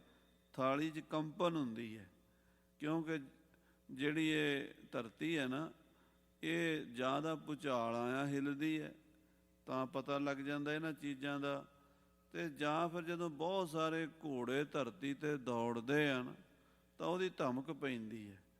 ਉਹ ਬੀਬੀ ਵੇਖ ਰਹੀ ਹੈ ਵੀ ਧਰਤੀ ਹਿਲ ਰਹੀ ਹੈ। ਹੁਤੀ ਚਤਰ ਪੁਨ ਪਰਖਤ ਮੋਤੀ। ਉਹ ਬੜੀ ਸਿਆਣੀ ਬੀਬੀ ਸੀ। ਅੱਜ ਕੱਲ੍ਹ ਸਾਧ ਸੰਗਤ ਜੀ ਸਕੂਲਾਂ ਕਾਲਜਾਂ 'ਚ ਪੜ੍ਹੀਆਂ ਬੀਬੀਆਂ ਵੀ ਸ਼ਾਇਦ ਇੰਨੀਆਂ ਸਿਆਣੀਆਂ ਨਾ ਹੋਣ ਜਿੰਨੀਆਂ ਪੁਰਾਣੀਆਂ ਅਨਪੜ੍ਹ ਮਾਈਆਂ ਨੂੰ ਤਰੀਕੇ ਆਉਂਦੇ ਸੀ। ਬਹੁਤੀ ਪੜ੍ਹੀ ਲਿਖੀ ਨਹੀਂ ਹੋਣੀ ਸਕੂਲਾਂ ਕਾਲਜਾਂ ਦੀ, ਪਰ ਇੰਨੀ ਸਿਆਣੀ ਸੀ ਵੀ ਉਹਨੇ ਮੋਤੀ ਪਾ ਕੇ ਥਾਲ 'ਚ ਧਰਤੀ 'ਤੇ ਰੱਖ ਦਿੱਤੇ ਤੇ ਉਹ ਹਿਲਦੇ ਹੈ, ਉਹਨਾਂ ਦੇ ਵਿੱਚ ਥਾਲ 'ਚ ਕੰਪਨ ਹੁੰਦੀ ਹੈ। ਹਾਂਜੀ, ਕਿਉਂ ਨਹਿ ਇਨ ਕੀ ਥਿਰਤਾ ਹੋਤੀ। ਉਹ ਧਿਆਨ ਨਾਲ ਦੇਖਦੀ ਹੈ ਵੀ ਮੋਤੀ ਟਿਕਦੇ ਕਿਉਂ ਨਹੀਂ, ਸ਼ਾਂਤ ਕਿਉਂ ਨਹੀਂ ਹੁੰਦੇ, ਹਿੱਲੀ ਕਿਉਂ ਜਾਂਦੇ ਆ। ਬਾਰ ਬਾਰ ਸੋ ਨੀਕੇ ਦੇਖ। ਉਹ ਬਾਰ-ਬਾਰ ਦੇਖਦੀ ਹੈ, ਕੰਨ ਲਾ ਲੈਂਦੀ ਹੈ ਉਹਦੇ ਨਾਲ ਤੇ ਧਰਤੀ ਦੀ ਕੰਪਨ ਮਹਿਸੂਸ ਕਰਦੀ ਹੈ। ਜਾਣਿਓ ਲਸ਼ਕਰ ਆਏ ਵਿਸ਼ੇਖ। ਉਹਨੇ ਜਾਣ ਲਿਆ ਵੀ ਇਹ ਮੋਤੀ ਤਾਂ ਹਿਲ ਰਹੇ ਨੇ ਥਾਲ ਦੇ ਵਿੱਚ ਕਿ ਕੋਈ ਬਹੁਤ ਵੱਡੀ ਫੌਜ, ਹਜ਼ਾਰਾਂ ਘੋੜੇ, ਹਜ਼ਾਰਾਂ ਸਿਪਾਹੀ ਦੌੜੇ ਆਉਂਦੇ ਨੇ। ਧਰਾ ਇਹਾਂ ਲਗ ਹਾਲਤ ਮੰਦ। ਉੱਥੋਂ 50-60 ਮੀਲ ਦੂਰ ਬੈਠੀ ਹੈ ਉਹ, ਉੱਥੇ ਤੱਕ ਘੋੜਿਆਂ ਦੇ ਪੌੜਾਂ ਦੇ ਨਾਲ ਧਰਤੀ ਹਿਲ ਰਹੀ ਹੈ। ਤੇ ਬੀਬੀ ਕਾਂਗੜ ਵਿੱਚ, ਦੀਨਾ ਕਾਂਗੜ ਇਹ ਪਿੰਡ ਹੈ ਸਾਧ ਸੰਗਤ ਜੀ, ਬਾਜਾ ਖਾਨਾ ਬਰਨਾਲਾ ਰੋਡ ਦੇ ਉੱਤੇ ਭਗਤਾ ਭਾਈ ਕਾ ਹੈ, ਉਹਦੇ ਲਾਗੇ ਹੀ ਦੀਨਾ ਕਾਂਗੜ, ਦਿਆਲਪੁਰਾ ਭਾਈ ਕਾ, ਰੂਪਾ, ਇੱਦਾਂ ਇਹ ਪਿੰਡ ਹਨ। ਸੋ ਉੱਥੇ ਬੈਠੀ ਕਾਂਗੜ ਦੇ ਵਿੱਚ ਉਹ ਬੀਬੀ ਧਰਤੀ ਦੇ ਉੱਤੇ ਥਾਲ ਰੱਖਿਆ ਹੋਇਆ ਹੈ, ਉਹ 'ਚ ਮੋਤੀ ਪਾਏ ਨੇ, ਮੋਤੀ ਹਿਲਦੇ ਨੇ ਤੇ ਉਸਨੇ ਅੰਦਾਜ਼ਾ ਲਾ ਲਿਆ ਵੀ ਦੁਸ਼ਮਣ ਦੀ ਫੌਜ ਨੇੜੇ ਆ ਗਈ ਹੈ। ਪਰਤੇ ਸੁਮ ਤੁਰੰਗਮ ਬ੍ਰਿੰਦ। ਘੋੜਿਆਂ ਦੇ ਸੁਮ ਧਰਤੀ ਤੇ ਵੱਜ ਰਹੇ ਨੇ ਤਾਂ ਹੀ ਇਹ ਮੋਤੀ ਧਰਤੀ ਤੇ ਹਿਲਦੇ ਨੇ। ਤਤ ਛਿਨ ਨੀਕੇ ਨਿਰਣੇ ਕੀਨ। ਉਹਨੇ ਚੰਗੀ ਤਰ੍ਹਾਂ ਨਿਰਣਾ ਕਰ ਲਿਆ ਵੀ ਦੁਸ਼ਮਣ ਦੀ ਫੌਜ ਰਾਤ ਨੂੰ ਹੀ ਦਰਿਆ ਪਾਰ ਕਰ ਗਈ ਹੈ। ਸੁਧ ਹਿਤ ਨਰ ਪਠਾਏ ਕਰ ਦੀਨ। ਉਹਨੇ ਆਪਣਾ ਇੱਕ ਨੌਕਰ ਆਪਣੇ ਪਤੀ ਨੂੰ ਤੇ ਗੁਰੂ ਹਰਗੋਬਿੰਦ ਸਾਹਿਬ ਨੂੰ ਖਬਰ ਦੇਣ ਲਈ ਭੇਜ ਦਿੱਤਾ। ਪ੍ਰਥਮ ਸੋ ਰਾਏ ਜੋਧ ਢਿਗ ਆਇਓ। ਉਹ ਬੰਦਾ ਬੀਬੀ ਦਾ ਭੇਜਿਆ ਹੋਇਆ ਰਾਏ ਜੋਧ ਕੋਲ ਪਹੁੰਚਿਆ। ਘਰ ਕੇ ਕਹਿਓ ਸੰਦੇਸ਼ ਸੁਨਾਇਓ। ਉਹਨੇ ਜੋਧ ਰਾਏ ਨੂੰ ਆਖਿਆ, ਚੌਧਰੀ ਜੀ, ਚੌਧਰਾਣੀ ਮਾਤਾ ਨੇ, ਤੁਹਾਡੀ ਘਰਵਾਲੀ ਨੇ ਮੈਨੂੰ ਭੇਜਿਆ। ਚੌਧਰਾਣੀ ਜੀ ਕਹਿੰਦੇ ਸਨ ਵੀ ਦੁਸ਼ਮਣ ਦੀ ਫੌਜ ਬਹੁਤ ਜ਼ਿਆਦਾ ਹੈ ਤੇ ਨੇੜੇ ਆ ਰਹੀ ਹੈ। ਜਿਮ ਪਰਖਿਓ ਸੋ ਰੀਤ ਬਤਾਈ। ਤੇ ਤੁਹਾਡੇ ਘਰਵਾਲੀ ਜੀ ਨੇ, ਚੌਧਰਾਣੀ ਜੀ ਨੇ ਮੋਤੀਆਂ ਨੂੰ ਥਾਲ ਵਿੱਚ ਪਾ ਕੇ ਧਰਤੀ ਤੇ ਰੱਖਿਆ ਸੀ ਤੇ ਧਰਤੀ ਤੇ ਪਏ ਹੋਏ ਥਾਲ ਦੇ ਵਿੱਚ ਮੋਤੀ ਥਰਕਦੇ ਸਨ, ਕੰਬਦੇ ਸਨ, ਕੰਪਨ ਹੈ ਧਰਤੀ ਦੇ ਵਿੱਚ। ਇਸ ਕਰਕੇ ਉਹ ਫੌਜ ਦਾ ਅੰਦਾਜ਼ਾ ਲਾ ਕੇ ਮੈਨੂੰ ਉਹਨਾਂ ਨੇ ਭੇਜਿਆ ਤੁਹਾਨੂੰ ਖਬਰ ਦੇਣ ਲਈ। ਦੇਰ ਨਾ ਲਖੋ ਸੈਨ ਵੱਢ ਆਈ। ਦੇਰ ਨਾ ਕਰੋ, ਹੁਣ ਦੁਸ਼ਮਣ ਦੀ ਫੌਜ ਆਈ ਖੜੀ ਹੈ। ਇਹ ਸਮਝ ਲਓ ਵੀ ਜਿਉਂ ਹੀ ਕੱਲ੍ਹ ਦਾ ਦਿਨ ਚੜ੍ਹੇਗਾ ਤੇ ਦੁਸ਼ਮਣ ਦੀ ਫੌਜ ਆਪਣੇ ਕੋਲ ਪਹੁੰਚ ਜਾਏਗੀ। ਤਿਸ ਲਈ ਜੋਧ ਆਪਨੇ ਸਾਥ। ਤੇ ਜੋਧ ਰਾਏ ਨੂੰ ਨਾਲ, ਜੋਧ ਰਾਏ ਨੇ ਉਸ ਬੰਦੇ ਨੂੰ ਆਪਣੇ ਨਾਲ ਲੈ ਕੇ ਪਹੁੰਚਿਓ ਜਹੈ ਬੈਠੇ ਗੁਰਨਾਥ। ਜਿੱਥੇ ਗੁਰੂ ਸਾਹਿਬ ਬੈਠੇ ਸੀ ਉੱਥੇ ਆ ਗਿਆ, ਕਿਉਂਕਿ ਪਹਿਲਾਂ ਤਾਂ ਉਹ ਬੰਦਾ ਜੋਧ ਰਾਏ ਕੋਲ ਹੀ ਗਿਆ ਨਾ, ਜੋਧ ਰਾਏ ਨੂੰ ਦੱਸਿਆ ਵੀ ਸਰਦਾਰ ਜੀ ਤੁਹਾਡੇ ਘਰ ਵਾਲੀ ਨੇ ਮੈਨੂੰ ਭੇਜਿਆ, ਇੰਨਾ ਅੰਦਾਜ਼ਾ ਦੱਸਿਆ ਵੀ ਦੁਸ਼ਮਣ ਦੀ ਫੌਜ ਬਹੁਤ ਹੈ ਔਰ ਨੇੜੇ ਆ ਗਈ। ਤੇ ਜੋਧ ਰਾਏ ਉਸ ਬੰਦੇ ਨੂੰ ਲੈ ਕੇ ਹੁਣ ਮਹਾਰਾਜ ਦੇ ਕੋਲ ਪਹੁੰਚਿਆ ਵੀ ਮਹਾਰਾਜ ਆ ਖਬਰ ਆਈ ਹੈ, ਸਾਡੇ ਘਰ ਵਾਲੀ ਨੇ ਬੰਦਾ ਭੇਜਿਆ, ਇਹ ਦੱਸਦੀ ਹੈ ਵੀ ਉਹ ਦੁਸ਼ਮਣ ਦੀ ਫੌਜ ਦਰਿਆ ਪਾਰ ਕਰ ਗਈ ਹੈ। ਸਿੱਖ ਮਸੰਦ ਬ੍ਰਿੰਦ ਬਰ ਬੀਰ, ਗੁਰੂ ਘਰ ਦੇ ਮੁਖੀਏ ਮਸੰਦ ਯੋਧੇ ਸਿੱਖ ਬੈਠੇ ਸ੍ਰੀ ਹਰਿ ਗੋਬਿੰਦ ਤੀਰ। ਗੁਰੂ ਸਾਹਿਬ ਦੇ ਕੋਲ ਬੈਠੇ ਵਿਚਾਰ ਕਰ ਰਹੇ ਆ ਵੀ ਹੁਣ ਜੰਗ ਦੀ ਤਿਆਰੀ ਕਿਵੇਂ ਕਰੀਏ, ਕਿਸ ਤਰ੍ਹਾਂ ਜੰਗ ਕਰਨਾ ਹੈ। ਭਾਈ ਭਗਤੂ ਬਹਿਲੋ ਦੋਏ, ਇਹਨਾਂ ਵਿੱਚੋਂ ਦੋ ਬ੍ਰਹਮ ਗਿਆਨੀ ਬੈਠੇ ਨੇ, ਭਾਈ ਭਗਤੂ ਸਾਹਿਬ ਜੀ ਤੇ ਭਾਈ ਬਹਿਲੋ ਸਾਹਿਬ ਜੀ। ਇਹ ਦੋਵੇਂ ਹੀ ਮਹਾਂਪੁਰਸ਼ ਬਹੁਤ ਉੱਚੀ ਕਰਨੀ ਵਾਲੇ। ਧੰਨ ਗੁਰੂ ਰਾਮਦਾਸ ਜੀ ਦੇ ਬਚਨ ਨਾਲ ਭਾਈ ਭਗਤੂ ਦਾ ਜਨਮ ਹੋਇਆ ਮਾਈ ਭਿੱਖਾਂ ਦੇ ਪੇਟ ਤੋਂ, ਤੇ ਜਨਮ ਤੋਂ ਹੀ ਸਿੱਧ ਪੁਰਸ਼ ਹੋਏ। ਭਾਈ ਬਹਿਲੋ ਸਰਵਰੀਏ ਸਨ। ਗੁਰੂ ਅਰਜਨ ਦੇਵ ਜੀ ਨੇ ਆਪਣਾ ਹੁਕਮ ਭੇਜ ਕੇ ਇਹਨਾਂ ਨੂੰ ਸਿੱਖੀ 'ਚ ਲਿਆਂਦਾ। ਫਫੜੇ ਭਾਈ ਕੇ ਮਾਨਸੇ ਵੱਲ ਪਿੰਡ ਹੈ, ਉੱਥੋਂ ਲਿਆ ਕੇ ਸਿੱਖੀ 'ਚ ਤੇ ਵਰ ਦਿੱਤਾ ਭਾਈ ਬਹਿਲੋ ਸਭ ਤੋਂ ਪਹਿਲੋਂ। ਸਾਰੇ ਭੂਤਾਂ ਪ੍ਰੇਤਾਂ ਦੀ ਜਿਹੜੀ ਗੁਪਤ ਫੌਜ ਹੈ ਉਹ ਸਾਰੀਆਂ ਭਾਈ ਸਾਹਿਬ ਭਾਈ ਬਹਿਲੋ ਜੀ ਦੇ ਹਵਾਲੇ ਕਰ ਦਿੱਤੀਆਂ। ਗੁਪਤ ਸ਼ਕਤੀਆਂ ਗੁਰੂ ਅਰਜਨ ਦੇਵ ਜੀ ਨੇ, ਕਈ ਕੋਟ ਭੂਤ ਪ੍ਰੇਤ ਸੂਕਰ ਮਿਰਗਾਚ, ਕਈ ਕਰੋੜਾਂ ਹੀ ਹੁੰਦੇ ਆ ਸਾਧ ਸੰਗਤ, ਤੇ ਉਹ ਜਿਹੜੀਆਂ ਰੂਹਾਂ ਸੀਗੀਆਂ ਉਹ ਸਾਰੀਆਂ ਭਾਈ ਬਹਿਲੋ ਜੀ ਦੇ ਕਾਬੂ ਰਹਿੰਦੀਆਂ ਸਨ। ਇਹ ਦੋਵੇਂ ਹੀ ਛੇਵੇਂ ਪਾਤਸ਼ਾਹ ਦੇ ਕੋਲ ਬੈਠੇ ਨੇ, ਭਾਈ ਬਹਿਲੋ ਵੀ ਤੇ ਭਾਈ ਭਗਤੂ ਵੀ। ਇਹੋ ਬੈਠੇ ਸਤਿਗੁਰ ਢਿਗ ਦੋ ਹੋਏ, ਇਹ ਮਹਾਰਾਜ ਦੇ ਕੋਲ ਬੈਠੇ ਆ ਦੋਵੇਂ ਹੀ ਮਹਾਂਪੁਰਸ਼, ਭਾਈ ਬਹਿਲੋ ਤੇ ਭਾਈ ਭਗਤੂ ਜੀ। ਜਬ ਕੇ ਜੰਗਲ ਕੋ ਗੁਰ ਆਏ, ਜਦੋਂ ਦੇ ਮਹਾਰਾਜ ਸਾਹਿਬ ਗੁਰੂ ਹਰਗੋਬਿੰਦ ਜੀ ਮਾਲਵੇ 'ਚ ਆਏ ਨੇ, ਜੰਗਲ ਦੇਸ਼, ਇਹਨੂੰ ਮਾਲਵਾ ਬਾਅਦ 'ਚ ਕਹਿੰਦੇ ਸੀ, ਪਹਿਲਾਂ ਇਹਨੂੰ ਜੰਗਲ ਕਹਿੰਦੇ ਸੀ। 10ਵੇਂ ਪਾਤਸ਼ਾਹ ਨੇ ਇਹਦਾ ਨਾਮ ਮਾਲਵਾ ਰੱਖਿਆ। 6ਵੇਂ ਪਾਤਸ਼ਾਹ ਦੇ ਨਾਮ ਸਮੇਂ ਇਹਦਾ ਨਾਂ ਸੀਗਾ ਜੰਗਲ ਦੇਸ਼। ਜਦੋਂ ਦੇ ਗੁਰੂ ਜੀ ਜੰਗਲ ਦੇਸ਼ 'ਚ ਆਏ ਨੇ, ਬਠਿੰਡਾ, ਮਾਨਸਾ, ਸੰਗਰੂਰ ਤੇ ਮੋਗਾ, ਫਰੀਦਕੋਟ, ਬਰਨਾਲਾ, ਇਹ ਸਾਰੇ ਜਿਹੜੇ ਸਾਧ ਸੰਗਤ ਜਿਹਨੂੰ ਅੱਜ ਕੱਲ੍ਹ ਮਾਲਵਾ ਕਹਿੰਦੇ, ਪਹਿਲਾਂ ਇਹਨੂੰ ਜੰਗਲ ਕਹਿੰਦੇ ਸੀ। ਜਦੋਂ ਦੇ ਗੁਰੂ ਸਾਹਿਬ ਇਸ ਇਲਾਕੇ 'ਚ ਆਏ ਹਨ 6ਵੇਂ ਪਾਤਸ਼ਾਹ ਜੀ, ਤਬ ਕੇ ਸੰਗ ਰਹਿਤ ਸੁਖ ਪਾਏ। ਉਹਨਾਂ ਦਿਨਾਂ ਤੋਂ ਭਾਈ ਬਹਿਲੋ ਜੀ ਤੇ ਭਾਈ ਭਗਤੂ ਜੀ ਨਾਲ ਰਹਿੰਦੇ, ਕਿਉਂਕਿ ਇਸ ਇਲਾਕੇ ਦੇ ਮੋਹਰੀ ਮੁਖੀ ਮਸੰਦ ਦੇ ਦੋ ਹੀ ਸਨ। ਹੋਰ ਵੀ ਬ੍ਰਹਮ ਗਿਆਨੀ ਸਾਧੂ ਬਹੁਤ ਹੋਏ ਮਾਲਵੇ 'ਚ, ਪੰਡਿਤ ਗੰਗਾ ਰਾਮ ਜੀ ਬਠਿੰਡੇ ਵਾਲੇ, ਇਸੇ ਤਰ੍ਹਾਂ ਭਾਈ ਭਗਤੂ ਜੀ, ਭਾਈ ਰੂਪਾ ਜੀ, ਇੱਧਰ ਦੇ ਭਾਈ ਸਾਈਂ ਦਾਸ ਜੀ, ਇਹ ਵੀ ਮਾਲਵੇ ਦੇ ਹੀ ਹੋਏ ਸਾਰੇ। ਗੁਰੂ ਹਰਗੋਬਿੰਦ ਸਾਹਿਬ ਦੇ ਸਮੇਂ ਦੇ ਸਿੱਖ, ਭਾਈ ਮੂਲ ਚੰਦ ਜੀ ਭਗਤ, ਬਹੁਤ ਸਾਰੀਆਂ ਰੂਹਾਂ ਮਹਾਨ ਗੁਰਸਿੱਖ ਇੱਧਰ ਹੋਏ ਆ ਜਿਨ੍ਹਾਂ ਦਾ ਇਤਿਹਾਸ 'ਚ ਨਾਮ ਆਉਂਦਾ ਹੈ। 10ਵੇਂ ਪਾਤਸ਼ਾਹ ਤੱਕ ਜਿਨ੍ਹਾਂ ਨੇ ਸੇਵਾ ਨਿਭਾਈ ਹੈ। ਸੋ ਉਸ ਵੇਲੇ ਦੋ ਵੱਡੇ ਸਨ ਮਹਾਂਪੁਰਸ਼, ਭਾਈ ਭਗਤੂ ਜੀ ਤੇ ਭਾਈ ਬਹਿਲੋ ਜੀ। ਇਹ ਗੁਰੂ ਸਾਹਿਬ ਦੇ ਨਾਲ ਹੀ ਰਹਿੰਦੇ 6ਵੇਂ ਪਾਤਸ਼ਾਹ ਜੀ ਦੇ। ਦਰਸ਼ਨ ਲਾਭ ਲੇਤ ਹੈ ਲੋਚਨ, ਇਹ ਮਹਾਰਾਜ ਦੇ ਦਰਸ਼ਨ ਕਰਕੇ ਆਪਣੀਆਂ ਅੱਖਾਂ ਦਾ ਲਾਭ ਲੈਂਦੇ, ਕਿਉਂਕਿ ਅੱਖਾਂ ਜਿਹੜੀਆਂ ਮਿਲੀਆਂ ਨੇ ਇਹਦਾ ਤਾਂ ਹੀ ਲਾਭ ਹੈ ਜੇ ਗੁਰੂ ਦੇ ਦਰਸ਼ਨ ਕਰਨ। ਨੇਤਰੀ ਸਤਿਗੁਰ ਵੇਖਣਾ, ਸਰਵਣੀ ਸੁਣਨਾ ਗੁਰ ਨਾਉ। ਨੇਤਰੀ ਕਹਿੰਦੇ ਅੱਖਾਂ ਨਾਲ ਗੁਰੂ ਨੂੰ ਵੇਖਣਾ ਹੈ, ਤੇ ਸਰਵਣੀ ਕੰਨਾਂ ਨਾਲ ਗੁਰੂ ਦੀ ਬਾਣੀ, ਗੁਰੂ ਦਾ ਨਾਂ ਸੁਣਨਾ ਹੈ। ਅੰਤਰ ਗੁਰ ਆਰਾਧਨਾ, ਜੇਵਾ ਜਪ ਗੁਰ ਨਾਉ। ਮਨ ਵਿੱਚ ਗੁਰੂ ਨੂੰ ਚੇਤੇ ਕਰਨਾ ਹੈ ਤੇ ਰਸਨਾ ਨਾਲ, ਜੀਭਾ ਨਾਲ ਵਾਹਿਗੁਰੂ ਵਾਹਿਗੁਰੂ ਜਪਣਾ ਹੈ। ਅੰਤਰ ਗੁਰ ਆਰਾਧਨਾ, ਜੇਵਾ ਜਪ ਗੁਰ ਨਾਉ। ਨੇਤਰੀ ਸਤਿਗੁਰ ਵੇਖਣਾ, ਅੱਖਾਂ ਨਾਲ ਗੁਰੂ ਵੇਖਣਾ, ਤੇ ਸਰਵਣੀ ਸੁਣਨਾ ਗੁਰ ਨਾਉ, ਕੰਨਾਂ ਨਾਲ ਗੁਰੂ ਦੀ ਬਾਣੀ ਸੁਣਨੀ ਹੈ। ਇਸੇ ਲਾਲਚ ਨਾਲ ਭਾਈ ਸਾਹਿਬ ਭਾਈ ਬਹਿਲੋ ਜੀ, ਭਾਈ ਭਗਤੂ ਜੀ ਗੁਰੂ ਜੀ ਦੇ ਨਾਲ ਰਹਿੰਦੇ ਹਨ। बीच बिराज है कष्ट विमोचन। ਮਹਾਰਾਜ ਸੱਚੇ ਪਾਤਸ਼ਾਹ ਜੀ ਕਸ਼ਟਾਂ ਨੂੰ ਕੱਟਣ ਵਾਲੇ, ਦੁੱਖਾਂ ਨੂੰ ਦੂਰ ਕਰਨ ਵਾਲੇ ਵਿਚਕਾਰ ਬੈਠੇ ਨੇ ਗੁਰੂ ਹਰਗੋਬਿੰਦ ਸਾਹਿਬ ਜੀ। ਬੈਠਿਓ ਜੋਧ ਗੁਰੂ ਸਨਮਾਨਾ। ਭਾਈ ਜੋਧ ਰਾਏ ਸਤਿਗੁਰਾਂ ਕੋਲ ਬੈਠ ਗਿਆ, ਮੱਥਾ ਟੇਕ ਕੇ, ਤੇ ਗੁਰੂ ਸਾਹਿਬ ਨੇ ਜੋਧ ਦਾ ਸਨਮਾਨ ਕੀਤਾ। ਆਓ ਜੀ ਜੋਧ ਸ਼ਾਹ ਜੀ। ਲਸ਼ਕਰ ਆਇਓ ਪ੍ਰਭੂ ਮਹਾਨਾ। ਜੋਧ ਸ਼ਾਹ ਨੇ ਹੱਥ ਜੋੜ ਕੇ ਬੇਨਤੀ ਕੀਤੀ, ਸੱਚੇ ਪਾਤਸ਼ਾਹ ਜੀ, ਦੁਸ਼ਮਣ ਦੀ ਫੌਜ ਬਹੁਤ ਜ਼ਿਆਦਾ ਆਈ ਹੈ। ਇਹ ਨਰ ਸੁਧ ਲੈ ਕਰ ਅਬ ਆਵਾ। ਆ ਬੰਦਾ ਹੁਣੇ ਹੁਣੇ ਖਬਰ ਲੈ ਕੇ ਆਇਆ ਹੈ, ਪਰਖਨ ਸਿੱਖ ਸੁਤਾ ਜਿਮ ਪਾਵਾ। ਕਿਉਂਕਿ ਤੁਹਾਡੀ ਸਿੱਖਣੀ, ਤੁਹਾਡੀ ਸੇਵਾਦਾਰ ਨੇ, ਮੇਰੀ ਘਰਵਾਲੀ ਨੇ, ਉਹਨੇ ਮਹਾਰਾਜ ਜੀ ਪਰਖ ਲਿਆ ਹੈ ਵੀ ਦੁਸ਼ਮਣ ਦੀ ਫੌਜ ਕਿੱਥੇ ਹੈ। ਤੇ ਪਰਖਣ ਵਾਸਤੇ ਤਰੀਕਾ ਉਹਨੇ ਅਪਣਾਇਆ, ਕਹਿ ਦੀ ਥਾਲੀ 'ਚ ਮੋਤੀ ਪਾ ਕੇ ਜ਼ਮੀਨ ਤੇ ਰੱਖੇ ਨੇ, ਘੋੜਿਆਂ ਦੇ ਪੌੜਾਂ ਨਾਲ ਧਰਤੀ ਹਿੱਲਦੀ ਹੈ। ਇਹ ਕਹਿ ਦੀ ਥਾਲੀ 'ਚ ਥਿਰਕਦੇ ਹੋਏ ਮੋਤੀਆਂ ਤੋਂ ਪਤਾ ਲਾ ਲਿਆ ਹੈ। ਥਰਕਤ ਥਿਰਾ ਇਹਾਂ ਲਗ ਜਾਨੋ। ਮਹਾਰਾਜ ਇੱਥੋਂ ਤੱਕ ਧਰਤੀ ਕੰਬ ਰਹੀ ਹੈ, ਧਰਤੀ ਥਰਕ ਰਹੀ ਹੈ। ਜਾਂ ਤੇ ਜਾਨੀ ਸੈਨ ਮਹਾਨੋ। ਇਸ ਕਰਕੇ ਫੌਜ ਬਹੁਤ ਜ਼ਿਆਦਾ ਆ ਗਈ ਹੈ, ਬਿਲਮ ਨਹੀਂ ਅਬ ਆਵਨ ਮਾਹੀ। ਤੇ ਦੁਸ਼ਮਣ ਦੀ ਫੌਜ ਦਾ ਸਮਝੋ ਥੋੜੇ ਸਮੇਂ ਵਿੱਚ ਹੀ ਇੱਥੇ ਆਗਮਨ ਹੋ ਜਾਣਾ, ਦੇਰੀ ਨਹੀਂ ਹੈ।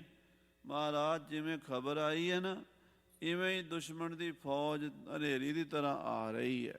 ਪਰ ਹੈ ਜੰਗ ਕਮਸਾਨ ਮਹਾਹੀ। ਬੜਾ ਕਮਸਾਨ ਦਾ ਜੰਗ ਮਚੇਗਾ ਗੁਰੂ ਜੀ। ਸੁਨ ਸ੍ਰੀ ਹਰ ਗੋਬਿੰਦ ਕਹਿ ਐਸੇ।